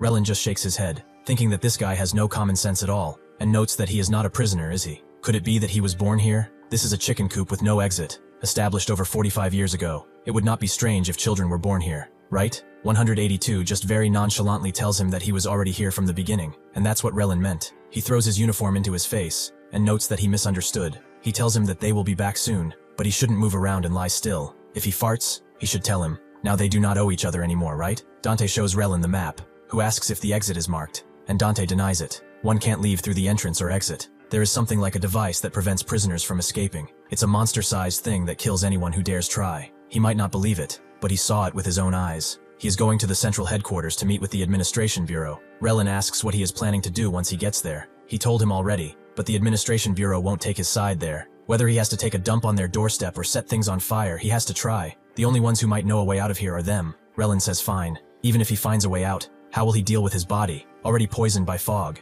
Dante looks at the map and explains that he thinks if he leaves this place, he will be able to quit, because people usually can't quit drugs, since they're too easy to get. If he can stay away from here forever, his body will definitely return to normal. If withdrawal symptoms, like limbo, appear, he will definitely find a way to help them, because his father is a scientist. He can gather related experts to help with research. Once this matter is exposed, it will cause a huge uproar and speed up research. Relin tells him that's not it. He hasn't looked in the mirror yet, has he? Upon doing so, Dante sees that one of his eyes is blue from the fog. Relin asks what's so surprising about that. As long as he lives here, everyone will become like this. Dante wonders since when this started, but it seems that the moment Relin mentioned has finally come. Now he will start craving fog too. Will that limbo thing happen to him as well? This is too unfair. He has not taken any sort of fog. He doesn't even have any special abilities, but he is still screwed. Relin asks what's wrong. Didn't he say he could recover just a few moments prior? But Dante refuses. An addict's life only has despair and destruction left. Relin confirms. They have conducted experiments on prisoners, and if a person remains in a limbo state continuously, they will slowly lose cognitive ability and fall into a coma. Also, if he falls into limbo in the outside world without any fog at all, it's not as simple as becoming a vegetable. Even so, is he still planning to go out? 182 appears, asking what's wrong, and Relin knows that he told him to stay still. What is he doing running around? 182 knows that he is hungry, but Relin tells him he needs to rest. 182 asks why, and Relin tells him that he has not farted yet. 182 asks if he should push, but Relin tells him to stop talking nonsense. Dante confirms that this is a bad situation. Even so, he is definitely going out, because living here is not the life he wants. In the next few hours, Relin gathers everything he has in his possessions, cleans up the hospital, and leaves it barren. They go to the village, and Mongol thinks that this is great. He made a wonderful choice. He is finally leaving this place. Legos tells him to stay a bit longer, as he heard the winter season start soon, but Mongol shakes his head, as they will not stop them from leaving. They are going back to where they originally belong, after all. He shakes hands with Dante, who is someone who came from outside to help, something he has never dreamed of. Dante shakes his hand, and knows that he will definitely take Relin to safety. Mongol thanks him very much, but Dante knows that he should be the one thanking him. Also, he hands them a gigantic bag that is apparently filled with top-grade dumplings. Mongol just laughs, and tells them to leave quickly before it gets dark, and everyone waves at them. Before they turn away fully, Relin faces Mongol one last time, and tells him to show him his hand. Mongol dodges, noting that those dumplings were made by his students. Really, he kept his promise all this time. Relin grabs his hand and asks if he can move it properly, because back then, his general skills were pretty terrible. He could only do this much, but if one day they meet again outside, he will treat him properly again. Mongol, seeing the tears in his eyes, just smiles. With that, they leave the village. The woman from before, with a bag over her head, looks at this scene. A doctor and a teacher. Now this is pretty interesting. Suddenly RR calls her, and she picks up, noting that his timing was perfect. That one-armed guy isn't as strong as he said, right? Well, he didn't die, but someone saved him. It seems like he made a few friends along the way too. RR scoffs and closes the call. How could that be possible? Something like that guy. How could he possibly have a friend? He moves and ends up at what looks to be the middle of the prison, making him wonder just how much fog is left. He goes to a meeting with the bureau and explains that the usable amount of fog they have is only 5 years worth. One of the members notes that, if that's the case, is this not already too late? Is there a way to finish it within 5 years? RR hums a little and says that he needs more outstanding talent. The other man knows that it's no longer realistic to just use ordinary people as targets. There is also a limit to public suppression, especially with the kind of talent he wants. RR just notes that the winter is coming, and asks if the supply boxes are ready. One of the people at the table, immediately gets up and explains that, in total, they plan to deploy 500 boxes. They will have things like daily necessities, stuff like clothes, bedding, and soap. They will also have food, like flour, grain powders, and crop seeds. They will also have stuff like construction material, cement, lighting equipment, and generators. In addition to that, there will be wire saws, a hammer, screwdrivers, and for weapons, there are 10 Glock 19 pistols. That's basically all. RR thinks that's pretty ordinary. Should they not add some gunpowder? This is the foundation though. After all, they should not just give them fish, but teach them how to fish as well. He will make the adjustments. The man asks if he heard what he just said, and RR confirmed as such. They don't have time anymore, and it's just as his father already said, that the right moment will definitely come. So they must create an even bigger storm than before. Somewhere else, a woman thinks about her carrot soup, following the passing of the citric acid cycle, which will activate ATP synthesis, and then it will give her, the illusion that she is still alive. Suddenly, a girl who looks suspiciously a lot like 182 approaches and asks if she's okay. Lala thinks that she's an angel. She finally came, and she should take her away to paradise. As she has no law, no longer any attachment to this damned world, the girl subconsciously pats her head and says that she is not an angel, but is she feeling unwell anywhere? It's been days since last ate. Suddenly, Lala disengages, asking who the hell she is, making the girl recoil slightly. She introduces herself as Bren. She is cleaning this place, and she apologizes for scaring her. Lala is confused to see a child here. Is this not just a child? Bren tells her that if she doesn't eat, she will have no strength. She apologizes, but she understands that better, right? Because she's a teacher after all. Lala gets up, forgetting her insanity for a moment, and asks who she is. A kid like her, what is she doing here? Bren begins sheepishly counting fingers and explains that she's already 17. She's already old enough to clean after all, but without a balanced diet, she won't grow tall, so she should eat. Lala's eyes widen in horror, and she realizes that, in the end, she is still just a child. What is she doing here? Where are her parents? Before Bren can explain further, another woman comes and knocks her fist on Bren's head, telling her to stop slacking off instead of cleaning. Before the woman can grab her, Lala approaches and grabs Bren's wrist, asking why she is treating a child like this. Why is she even hitting her? The woman asks what she is being so arrogant about. It's none of her damn business anyway. She can't feel pain or anything like that. She should not meddle in other people's business. While Gary is treating her well, she should just do what she's supposed to do, as getting involved with this child won't bring her any good. With that, she slowly lets go of Bren's hand, who clenches on a bit more longer, and then just waves sheepishly at her, and Lala just watches as they go somewhere else. Relin takes off 182's stitching and tells him to put his clothes back on, with Dante surprised that there's not even a single scratch left. Naturally, it's because Relin repairs it at a cellular level. Dante asks, this is an ability obtained through fog, right? What exactly is the ability gained? Relin says that it's focus, and he immediately stares daggers into 182. He explains that once he starts focusing on something, he can see through everything in detail. It's almost like a microscope. It doesn't just help with treatment, but it also lets him detect flaws in the body and find a source of strength and enhance it. There are many people here who rely on brute force, so this kind of ability is very helpful for his survival. 182, for the first time in his life, he feels shame. Dante notes that, if he also has an ability, he'd want it to be a superpower like his. Relin asks if he also wants to take fog, and that's not what Dante meant. Since he is already poisoned, he was just thinking, what if? Relin said, although the fog and the mist is enough to poison everyone, but to gain an ability, one needs an extremely large amount of fog. He does not want to become a monster that craves fog. The risks after going outside would be too high. It's just that sometimes he thinks, if he also had some kind of ability, he hoped he could be like ordinary people, to believe in himself, and have the ability to move forward bravely without being stuck in his mind. Relin tells him that his focus was already great to begin with. The fog is not just some random gotcha you pull out of. This substance amplifies one's original talents, strong neural transmission, and the resulting physical mutations are the true natures of fog. Therefore, what kind of ability he develops can be predicted if he has a particular specialty. Dante tells him that he doesn't have a specialty, and Relin tells him to stop being modest, but Dante confirms as such. Relin tells him there is no such thing as a person with absolutely no strengths as long as he is human, but Dante is being serious. This is pretty ridiculous. He is useless even here. What a cursed life. 182 tells him that he is pretty good at yelling, so maybe it's that, causing Dante to tell him to shut it. Relin explains that it could also be a more subtle talent, a strength that is harder to stand out in society. For example, this kid's bizarre recovery ability. The reason he can recover like this isn't just because of his ability, but because of his entire body. His recovery ability far exceeds the limits of any normal one. Dante thinks about 182 abilities, healing, and he thinks it's not only that. He has a running speed that surpassed Rambutan, and the strength to shatter a shoulder in one blow. There is nothing strange about it. In this world, there are people like him who are completely useless, and on the other hand, there are also people who possess multiple talents at once. If 182 is one of those people, if that really is the case, it is just because he has not learned enough.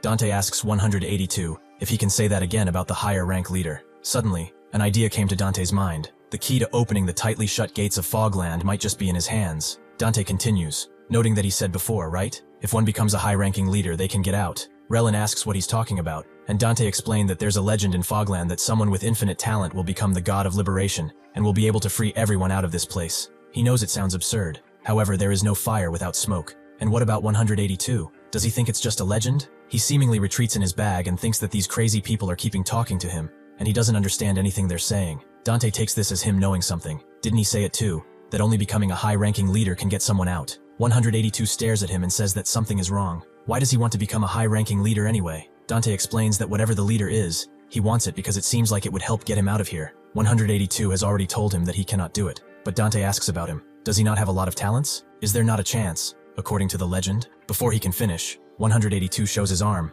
noting that he doesn't have a hand. Dante knows he's doing this on purpose. He always talks about something else when he's telling him about something. He's driving him crazy here. He thought they were close enough after going through so much together. The time has come. At least he should understand his position, right? Why can't he stay here? And how much he wants to escape? 182 claims that he doesn't understand, and Dante finally realizes he never intended to let him escape. Just what the hell is he doing following him around for fun? Isn't that right? Now that he thinks about it, he never seriously answered anything. What crime did he commit to get here? Why does he have to cover his head up with a paper bag? And what's inside his luggage? What's his real talent too? He doesn't even know his real name either. Who is he really? Suddenly, Dante sees him as a child again, telling him not to do it, and 182 then runs away, making Dante quiver in rage. He is really going to lose his mind. Relin notes that the bastard left without his bag, so he will be back. Day turns into night, and they make a small fire in a corner, with 182 still not being back. It seems that he left. Well, he was also a factor of instability. One can't talk to him, and besides being stupid, he is also violent and pretty problematic. Actually, he never told 182 about the plan.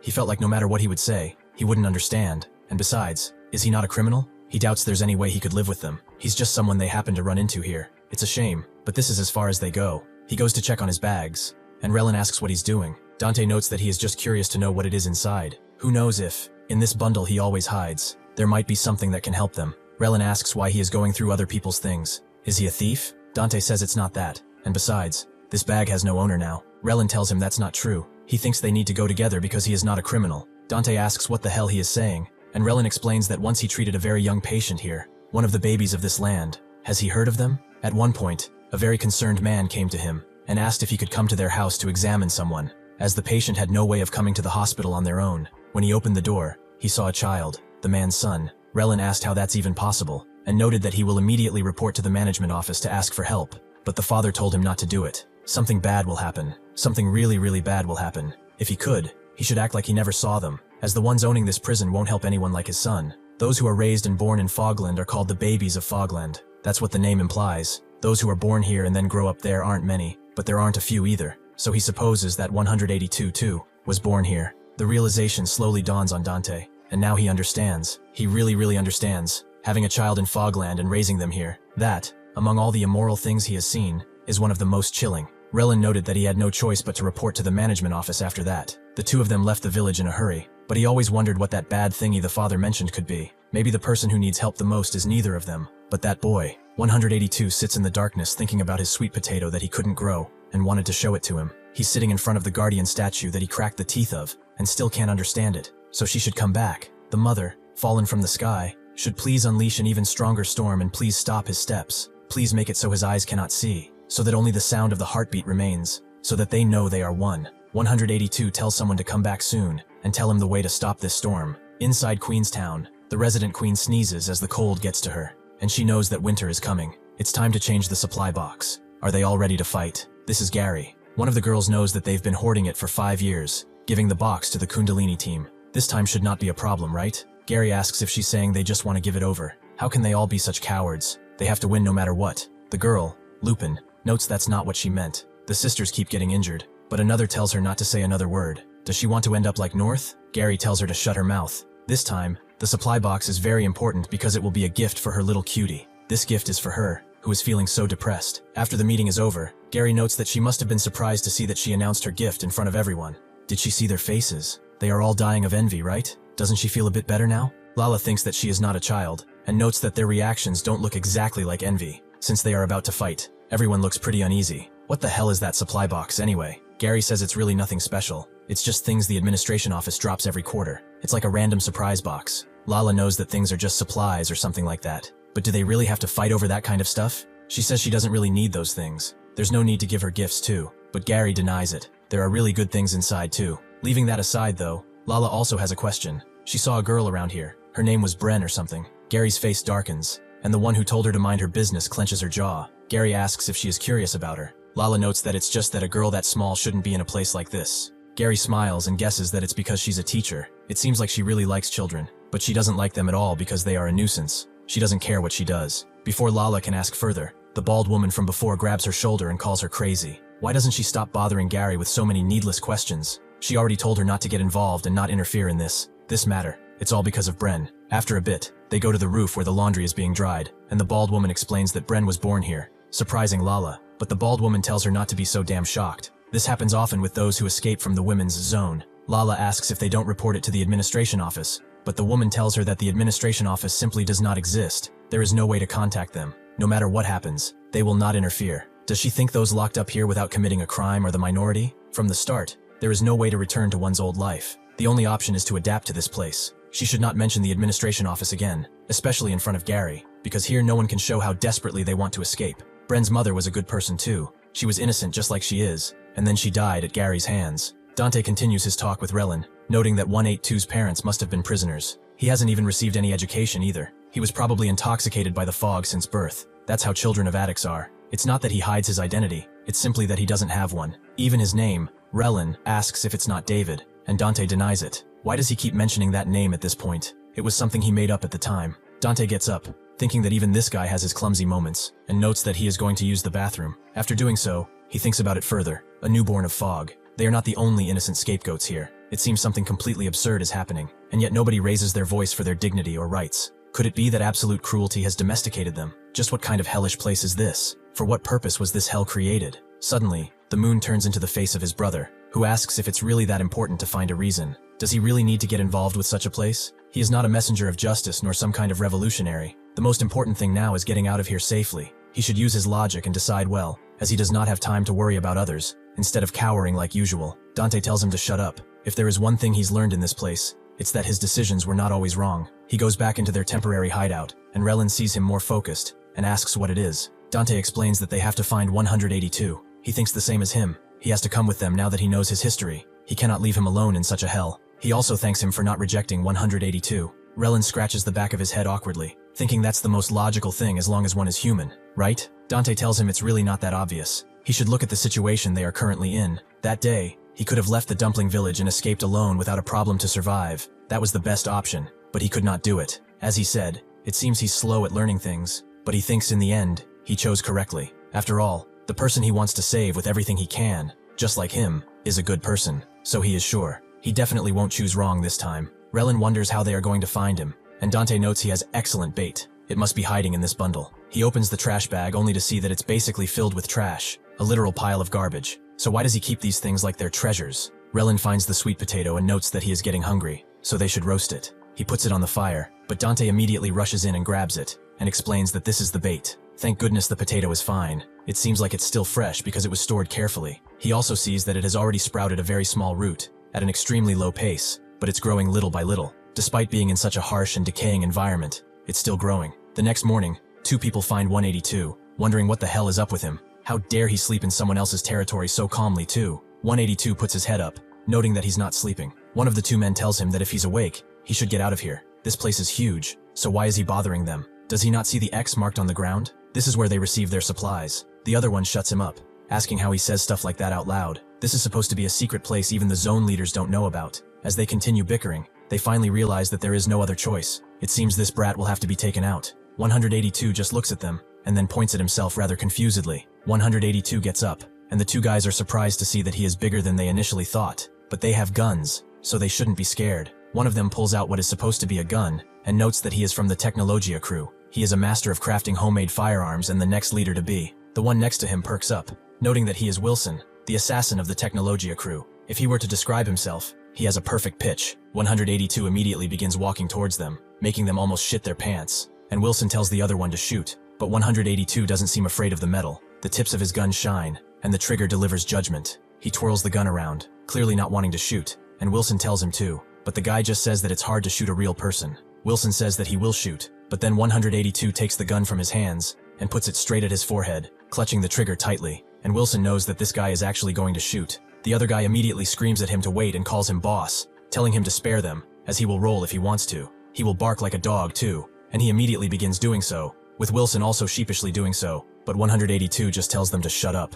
After beating them a bit, 182 asks what a supply box is. The first guy wonders if he's new here, and Wilson notes that he is pretty strong for someone who doesn't even know. The other one explains that it's like a gift box. It's full of useful stuff. They also make weapons like this using items from supply boxes. Wilson knows that, thanks to that, they have some firepower in this area. The other guy confirms that not everyone can have them. At most, only 2 or 3 boxes drop per village. Most of the supply boxes are taken by the bosses. The spot he is sitting in right now is a drop point. They only know it's a remote place, so even the bosses have not noticed yet. Since they shared such a useful spot with him, how about joining their Technologia crew? 182 asks if there are any sweet potatoes in the supply boxes, confusing the two, and the guy notes that crops are always included, things like seeds he can grow himself. But 182 isn't asking that. He's asking if there are sweet potatoes. The first guy confirms such. Probably there are a few if seeds are included. He could grow hundreds of sweet potatoes, making 182 stare at him beady-eyed. Somewhere else, Dante screams, telling him that the sweet potato he cherished so much has finally sprouted.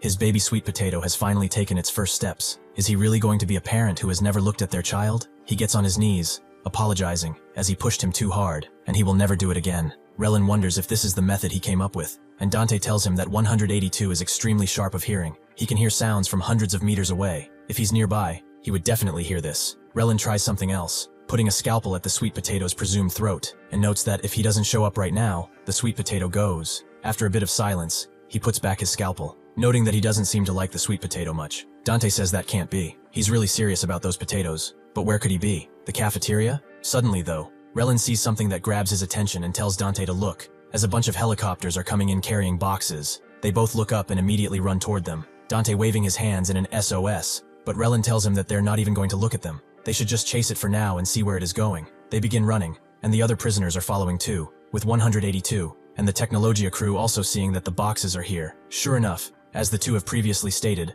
the latch on the helicopter's box falls down, and the box releases a parachute, aiming to land right where they are, but that's when a bunch of crows appear, a lot of them, and they begin carrying away the boxes, surprising the two, with 182 just mad that they are so loud. The Technologia crew begins following after the crows, and the box lands somewhere nearby, right where all of the prisoners are gathered up in a crowd. Dante and Relin look up. He asks what that is, and Relin doesn't really know, since the administration left it. Maybe it has fog gear or something. One of the prisoners asks who's going to take it now. Normally it would belong to the tower, but he is gone now. One of them wonders if they should split it, but one of them knows that they can't with so many people. Another one knows that he should open it, and whoever grabs whatever first owns it. Suddenly someone tells them to stop. It's someone with a baby face, noting that even without the bosses, the rules do not change. The strongest will be the ones to take it. Therefore, whoever wants it from among them is going to have to challenge him for it. Another perks up, not surprised that this is going this way. It's been a while since he used his fists, too. A bigger prisoner notes that he's also joining this. Might decide the new boss after all, with another agreeing with that.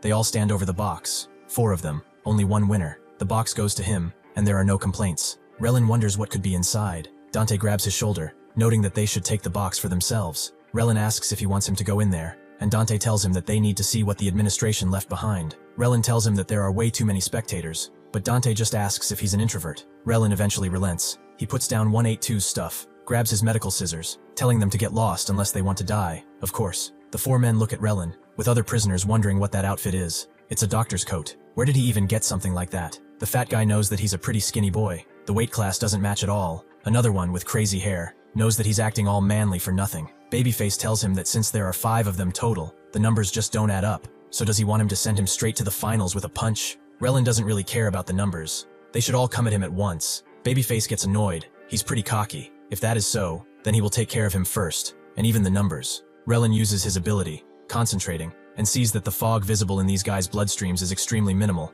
It seems like he doesn't have much talent either. All he has is his sluggishness, and no real strength. Those are balloon muscles. He sidesteps his strike pretty easily and clenches his fists, punching him squarely in the jaw, which is like a newborn's. Upon hitting the ground, Babyface immediately begins to cry like a baby, and the others start to sweat a little, but that guy was just weak, probably acting tough. The weight class isn't really a big deal. The fat guy gets annoyed and yells loudly, rushing in at Relin, saying he will show him what a real weight difference is like. Relin looks at his legs closely, and sees that he suffers from degenerative arthritis, thanks to his weight, so a kick to the shins is enough to put him to the ground. The other two are shocked now, and don't even think of moving, but Relin doesn't care. He told them to come at him all at once, and he doesn't waste time. They scream like girls as he charges in, and after he is done, all of this ended in one go. Just who are these guys? One of them suggests that maybe they will fill the empty spot of the tower. They might become the next boss of Steel Alley. Another suggests that perhaps they already are. If they took down the tower, the Drillhead crew, and even Hound's crew, then these guys are the two men with glasses, the teacher's crew. The others are shocked and stare at them with awe,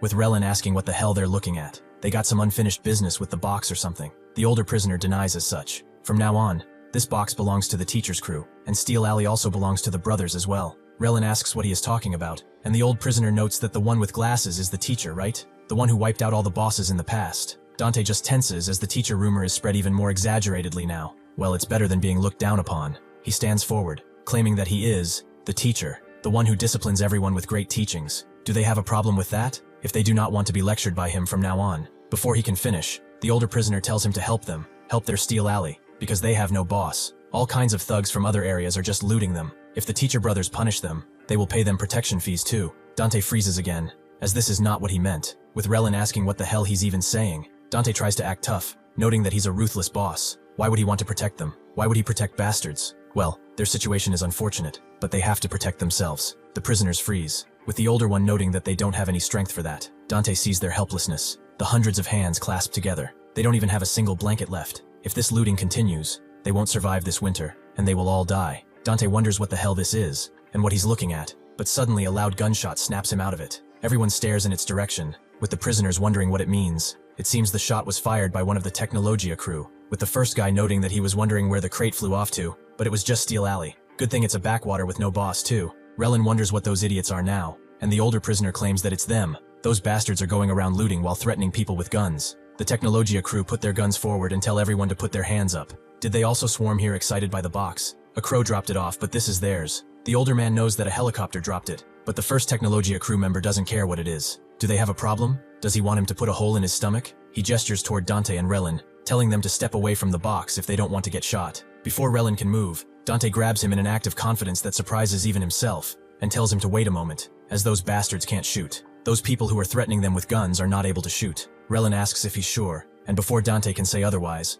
Relin charges in. The Technologia crew immediately threatens to shoot him, and Dante puts his hands on his head, and sure enough the Technologia crew cannot shoot. With Relin punching the first one to the ground and kicking the gun out of Wilson's hands, it seems that they really can't shoot. How did he even know something like that? Dante wonders, breathing loudly, just how he can somehow see something. Wilson immediately notes the emergency, and puts his hand backwards, telling the boss to help them, with the boss being none other than 182, who has been watching from a barrel further away. Somewhere else, another scene unfolds. It seems that someone else has found Gary's box. She stands next to it with a pretty nasty grin. She calls out to Kundalini, noting that it's been a long time since they've seen each other. But Kundalini notes that they are not the kind of people who exchange greetings, right? This is the second in command of the Yoseong Dong, Kundalini. She came here to take the box, right? Gary confirms as such and tells her to get off her box. Kundalini sighs. She is quite greedy. Even after killing and taking so much, she still does not know how to yield. She apologizes, but today she cannot back down. Gary is excited by this. They all heard that, right? It seems like the coward Kundalini is finally going to fight today. It is an exciting event. She hopes the sisters are ready to fight, as they will rip their tight-suited heads off. Kundalini, however, screams at her to stop. If they do this, they do it just the two of them, not drag innocent girls into this. They will settle this here today, the both of them, with their lives on the line. Both of the crews are shocked, and Lala thinks that Kundalini is not a coward. That person, she is a true leader. She remembers what the woman told her about Gary, about killing Bren's mother. Unlike that other person, she would rather have been captured by Kundalini. Gary immediately rushes in at the prospect, as that sounds absolutely divine. Kundalini jumps off the box as she approaches, and, using her agile body, she dodges the first strike. Gary tries to hit her again and again, but Kundalini dodges constantly, surprising everyone, including Lala, as she has incredible flexibility. Kundalini asks how this is, calling Gary a tendon sorcerer. There are things strength alone cannot handle. However, Gary herself is just very happy about how fun this is. Finally, someone is willing to fight her. She is so excited. She throws Kundalini away as she grabs her leg, but Kundalini doesn't back down, wrapping her entire body around Gary's neck in a huge human knot. She thinks everyone avoided her because they are cowards. Someone like her, who believes everything can be solved with strength, will never understand. There is no such thing as a way to protect her people. She clenches the knot, with Lala cheering for Kundalini, but Gary is not even in the slightest bit affected by this. She asks Kundalini if she knows. She wraps her tendons around her neck because there are way too many people who try to assassinate her. She wraps her hands around Kundalini's legs and begins to pull them apart, making her scream loudly. Kundalini's crew, seeing this, do not abide by the one-on-one rule, attacking Gary with everything they have. Lala is shocked, and even more so that none of Gary's crew steps forward. The thrust she builds up is as thin as paper, it seems. This is the end of this pathetic leader. However, suddenly Gary begins to use her tendons to push everyone away, throwing them all in different directions. Gary asks Kundalini to say it again. What does she think she can protect? Kundalini herself stares at her and tells everyone to run away. However, naturally, she does not let them. After finishing up, Gary brings the box to Lala, with a rather honest smile on her face, calling her her little bird, and Lala now understands there is no way out of here. Back in Steel Alley, Dante is surprised to see 182 with the Technologia crew, surprised that they know each other, but 182 just kind of stares at all of them. Dante wonders why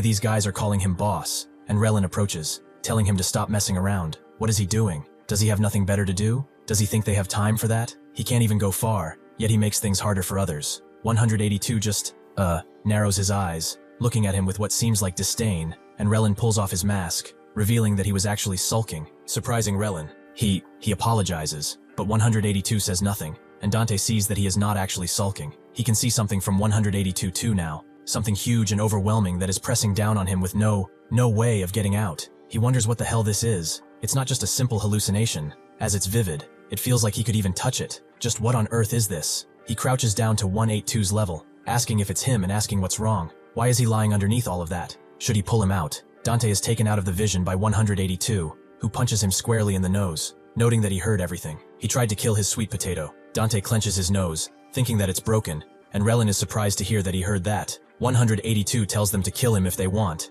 as he does not need that sweet potato anymore because now he has 300 sweet potatoes. Dante looks at him confusedly. 300 sweet potatoes? Relin doesn't really believe there are actually sweet potatoes in that box, but 182 notes that he is eyeing the sweet potatoes as well. Relin gets annoyed, telling him to stop screwing around and just hand that box over. He's got something to talk about too. Dante notes they can share it together, right? Between friends? 182 sternly looks at him and says that it's his, not friends. Relin gets really annoyed now and approaches the trash bags they've been carrying, asking whose this was again. The teacher told him to throw it away, but he went out of his way to keep it. Maybe he should have just thrown it away into a fire after all. 182's expression hardens, telling him to hand it over as that's his too. But Relin tells him if he wants it quietly, he should grab his box and come back to them. 182 tells him he's a greedy bastard, and Relin's eyes intensify, asking if he even knows why he's acting this way right now. He should just forget it. Explaining to an idiot like him is no good. It would be better to cut out his tendons and drag him along with them. 182 puts his hand in Relin's throat, and the prisoners are surprised to see that they're fighting. The Technologia crew and the teacher crew are fighting.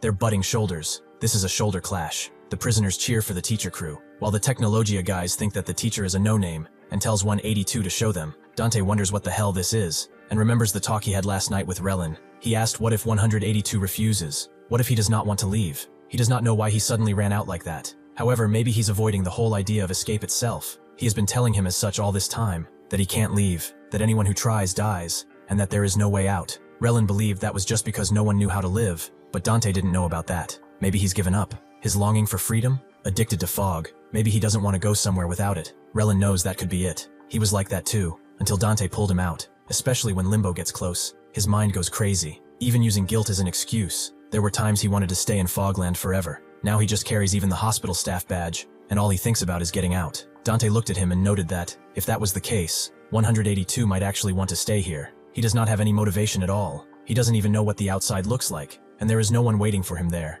This gray world must be everything he knows. Besides, 182 has lived here all this time, so the physical risks are gigantic. If he refuses, they should respect that. Relin told him, however, that he would save him. Both of them could save him somehow. If he refuses, they will cut his tendon and take him. Dante got up slightly, asking why he would go that far, and Relin told him it's because he can't anymore. He does not want to leave someone behind ever again. Relin is trying at salvation for those he couldn't save. That deep feeling of regret he feels. There is no way 182 would understand it. As the prisoners scream at them to fight, Relin tells 182 to stop, as he will really cut out his tendon, and 182 tells him to try, as he will kill him for real. The prisoners begin screaming with fervent expressions, a few telling Relin to gouge that guy's eyes out with scissors or throw a punch, with everyone joining, telling him to cut his head off and hang it and strip him of all the fog he's got. The Technologia crew isn't any better, telling them that their boss kills people and to hurry and slit his throat. Hearing all these fervent screams for murder, and seeing Relin's hand tighten, Dante screams at everyone to stop, making silence fall over the alley. He asks what the hell they are all doing. They're grown adults, and instead of stopping it, they are encouraging a fight. Kill him first. Kill him. Can they even consider themselves human? Do human lives mean nothing? The prisoners are shocked, as he's really mad, and his voice sounds like thunder. Dante moves on to the gunman bastards. Are they saying they're the bad ones? Nah, from what he sees, they're all the same. Uncultured, stupid, disgusting, and apathetically petty. Just because they've got some power, they turn into beasts. If they like the logic of power so much, they should live by it and not beg while pretending to be pitiful. It's the rules they made, after all. He turns to Relin and asks what he is trying to do. He should just say it straight, that he wants to help 182. Relin unclenches his fists, telling him to forget it. He might not even know he needs help. Dante, however, notes that they have to try, and faces 182, asking if he wants to leave with them. Fogland, he means. Is he not curious about the outside world? There are way better things out there than sweet potatoes, things he has never tried before. However, before Dante can get further, 182 shields himself in a casket made of impenetrable material. 182 asks, what kind of nonsense is that? Does he really have a death wish? He saw the hollow one, right? Dante tells him not to worry about it. They are not going to the wall. They are heading to the central headquarters. The chains on 182's Fortress of Solitude continue to wrap around, some swinging left and right, telling Dante that won't work. He is not going there. That thing on his head, he asked what it was. He is a teacher. How does he not know what this is? It's something worn by people to hide, so that means he's running away from the center. Somewhere else, the crows gather around, having carried a large number of airdrops to one spot. Someone notes that they really got a lot. They must have been really hungry. Such pretty birds. But it's fine now, as he will be able to feed them with everything they want. Suddenly, the bird he has been talking with, Gonzales, flies away. But the hairy man understands why. He spotted something else over there, right? Something that sparkles? The Technologia crew sits outside the dilapidated building, as the three begin talking things out. The prisoners wonder what they're even talking about, with one of the Technologia crew noting that they should butt out and get lost. Their boss is handling important business right now, but the prisoner notes that this is their turf too. Wilson notes that they already know each other. They should just look at that friendly mood right there. Their boss really has excellent people skills. If that is the case, the teacher crew and Technologia crew could actually team up inside. However, it's not really a friendly mood. Relin is putting 182 to the ground, asking what he means by classified. Can't he just give them a straight answer for once? Dante sighs and screams at them to stop fighting. They're like a bunch of elementary children. How about they just talk this out? They can't even hold a normal conversation. Relin is annoyed that no matter what he asks, all this guy says is that it's classified. What is he? Some kind of FBI agent? Dante sighs again and crouches down, noting that they should go over what he actually told them. He was born in the center, right? He has no idea who his real parents are, and the people who raised him also came from the center. He is currently on the run, but the reason for that is classified, right? Relin asks what exactly this center is. He should stop playing word games. He's referring to the administration bureau, right? Dante asks if it's dangerous to talk about them. Dangerous for him. After a bit of silence, 182 explains that it's dangerous for everyone, anyone who stands in their way. Dante guesses that by they, he means the administration bureau, and 182 continues. He doesn't really know much about things like the administration bureau. In the center, there is a monster even now. It's probably hunting for him, but he can still stay ahead of it because he is always listening to that monster's heartbeat. Even so, they are going to the center, but he doesn't want to go. Relin lets go of his uniform and asks what he means by monster. He's throwing out all this crazy talk, but what exactly does he expect them to think about it? If he really wants them to consider the plan, he needs to give them something useful. Dante says it's fine. The plan stays the same no matter what. The three of them are breaking out of here, but instead of rushing in blindly, they need a more calculated way. Their top priority right now is to investigate the administration bureau. After a bit, 182 still tries to open the crate to no avail, Relin noting that he insisted it's his business alone. But just what kind of bastard is this anyway? Dante asks if there's any chance an ability can appear without fog. Relin asks if, from fog mist or something, is that his wish? He should keep dreaming, as that's not happening. Dante, however, asks, what if an ability has already awakened? Relin asks what he is talking about, like the ability to shout really loud or something. Dante angrily tells him that's not it, and explains that earlier he saw something when he looked at the gunman. He saw terrified snails and turtles. That's why he blurted out they wouldn't be able to pull the trigger.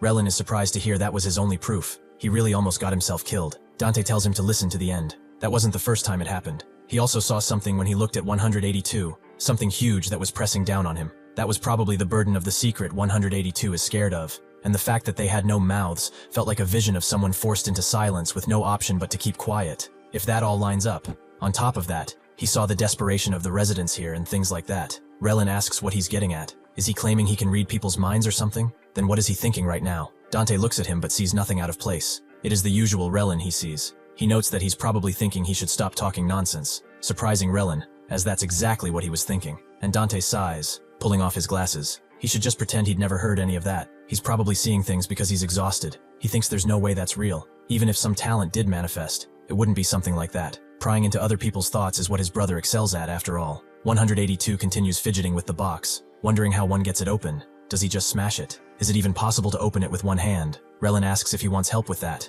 and 182 immediately refuses. He doesn't need any of their help. As they continue bickering, Dante gets up and notes that if they are looking for any clues on the administration bureau, checking this box should come first. What does he say? Should they figure out how to open it together? 182 says that it's his, and Dante agrees. He's just trying to give him a hint here. Friends can help each other out, right? 182 notes that they're not friends. He already told them he is not going with them. Dante asks what that has to do with anything. They can still be friends even if they are heading in different directions, even if their paths split. By nature, friends are people from different worlds who meet and slowly start resembling each other. 182 says that's not it. They're supposed to be alike from the start, but then just tells him to open it for him. If he'd known, he would have traded it for a sweet potato, since there are over 300 of them in that box. Dante and Relin don't really listen to him anymore, and begin opening the box, cutting out the straps pretty fast. This box dropped by the administration bureau. What on earth did they pack inside? Dante opens it, and Lala does at the same time, seeing that there are a lot of things in it like a first aid kit, toiletries, tissues, razors, basic necessity stuff. There are also clothes, with Lala hoping that there are shoes as well. But then she drops over a toolbox and sees something that resembles a gun. But in her eyes, however, it's just an electric drill. If it had been a real gun, she would have blown Gary's head clean off. She sees whatever else is inside, things like rebar, wood planks, cement even. Are they trying to turn the prisoners into architects? There's also a bit of plywood below, and after taking it off, she sees that it's a kit of chemical materials. She pulls it out and opens it. Lala's surprised to see what's inside. They have oxidizers, nitric acid, hydrogen peroxide. This is way too dangerous. What are prisoners supposed to do with all of this? However, these are all materials she is very familiar with since she majored in chemistry. Dante opens the box too, and they pull everything out, seeing that it's just daily essentials, just mass-produced stock and not anything that might serve as a clue. Relin notes that there are clothes in here too, loads of them. Dante understands that those people walking around in casual outfits must have gotten clothes from these boxes. There were especially a lot of people in casual wear in the dumpling village. They must have been sharing the same box. Now, Relin understands that these construction materials are for that too. Dante confirmed as such. Most buildings in Fogland are made by expanding the original cells. They probably use these very materials to do it.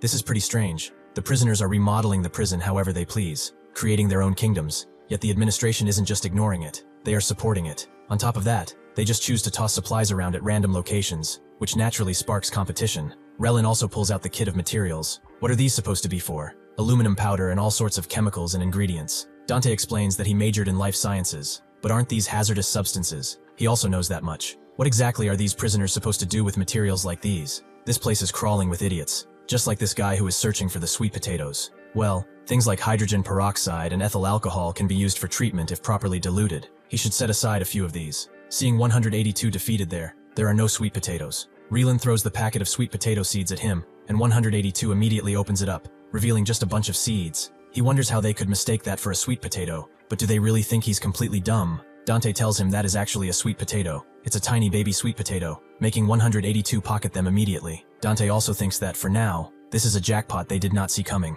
This is exactly the kind of stock they've been needing. Finally, they can do more than just rinse with plain water. They can actually get cleaned properly, especially him. They go to the washroom and splash water on 182's face, who is surprised. Why are they? What are they doing? Why are they spraying water on him? They should do that on their clothes, he said. They're going to wash them, right? Relin tells him that he smells like a dog that hasn't bathed in ages, and Dante confirms as such. Ever since he came here, he hasn't even splashed a single drop of water on himself. 182 wonders why he should. Dante tells him that it's because he's human. He needs to wash his body. Ignaz Semmelweis saved countless mothers by teaching that hand washing is essential, and Nightingale used data to prove that hygiene impacts mortality rates, so cleanliness is tied to staying alive. Relin tells him that right now, he's practically a giant walking bacteria. His teeth are probably rotten too, which 182 claims is wrong. Relin immediately splashes him with water, noting that he's been using his hand after he went to the bathroom. He didn't even have toilet paper, right? He's a filthy bastard. This hits Dante too, in a different way. 182 begins dodging the water with efficiency, making Relin use 2 showers at once, wondering why he needs to make such a big deal about this. 182 twirls in the air, and Dante can see the landing point. He throws a soap bar right at 182's feet, making him fall on the ground and taking the first wave of water. 182 gets annoyed and gets up, asking why they are coming at him like this. Dante throws a bunch of soapy water at him, noting that he has broken his line of sight. This is their opportunity window, and with this, Relin is able to get in with a sponge and thoroughly scrub him. However, this brings back memories for 182. when they were all bathed in a giant white room with the water splashing on their bodies. His friend was always scared of it, but he was always there to hold her hand and make sure that she knew she wasn't entirely alone. After a bit of time passes, they all get cleaned up, and 182 actually cleans up pretty well. Relin is worn out completely. Even his grandma's cat didn't put up this much of a resistance before, and Dante thanks him for his hard work. He really threw a fit over something as simple as taking a wash. Does he have some kind of phobia of water? It's a good thing food is his weak spot. 182 tells them not to even try something like that on him again, and Dante asks how he feels now. Doesn't it feel nice to be clean? He has a fresh outfit he likes, is drinking delicious milk, and he smells good too. He is also pretty handsome. He's actually quite a pretty boy. He would probably be crazy popular in school. Relin agrees. He seriously looks like a delinquent student who would ride a motorcycle and be covered in tattoos while smoking cigars. Dante takes in the smell of the outside world. Relin looks around and sees that they are attracting a bunch of attention. He notes that unless they end up with laundry problems, they should avoid wearing regular clothes. The three of them dressed like this stand out way too much. Dante asks, who cares? He doubts there's anyone left who even tried to mess with them now, right? They have the white warrior Relin, and the barbarian 182. He wonders, is it because they took a proper bath, or because they caught a whiff of the outside air again? He feels a level of calm he has never felt before. He knows that more than anything, they are all back together. The strongest squad, the teacher crew. Dante is so confident that he doesn't even notice the crow standing on his shoulder, which immediately scares the hell out of him, and he tries to brush it off, but the crow just caws at him relentlessly. 182 watches this, and Relin wonders why he's getting so itchy, even though he's just washed. 182, however, is focused on one single point, and tells him that there is something right behind Dante. Dante slowly turns around and sees that besides the swarm of crows, there is also their hairy master there, who seems very, very pleased to see them. Thank you for watching. See you next time.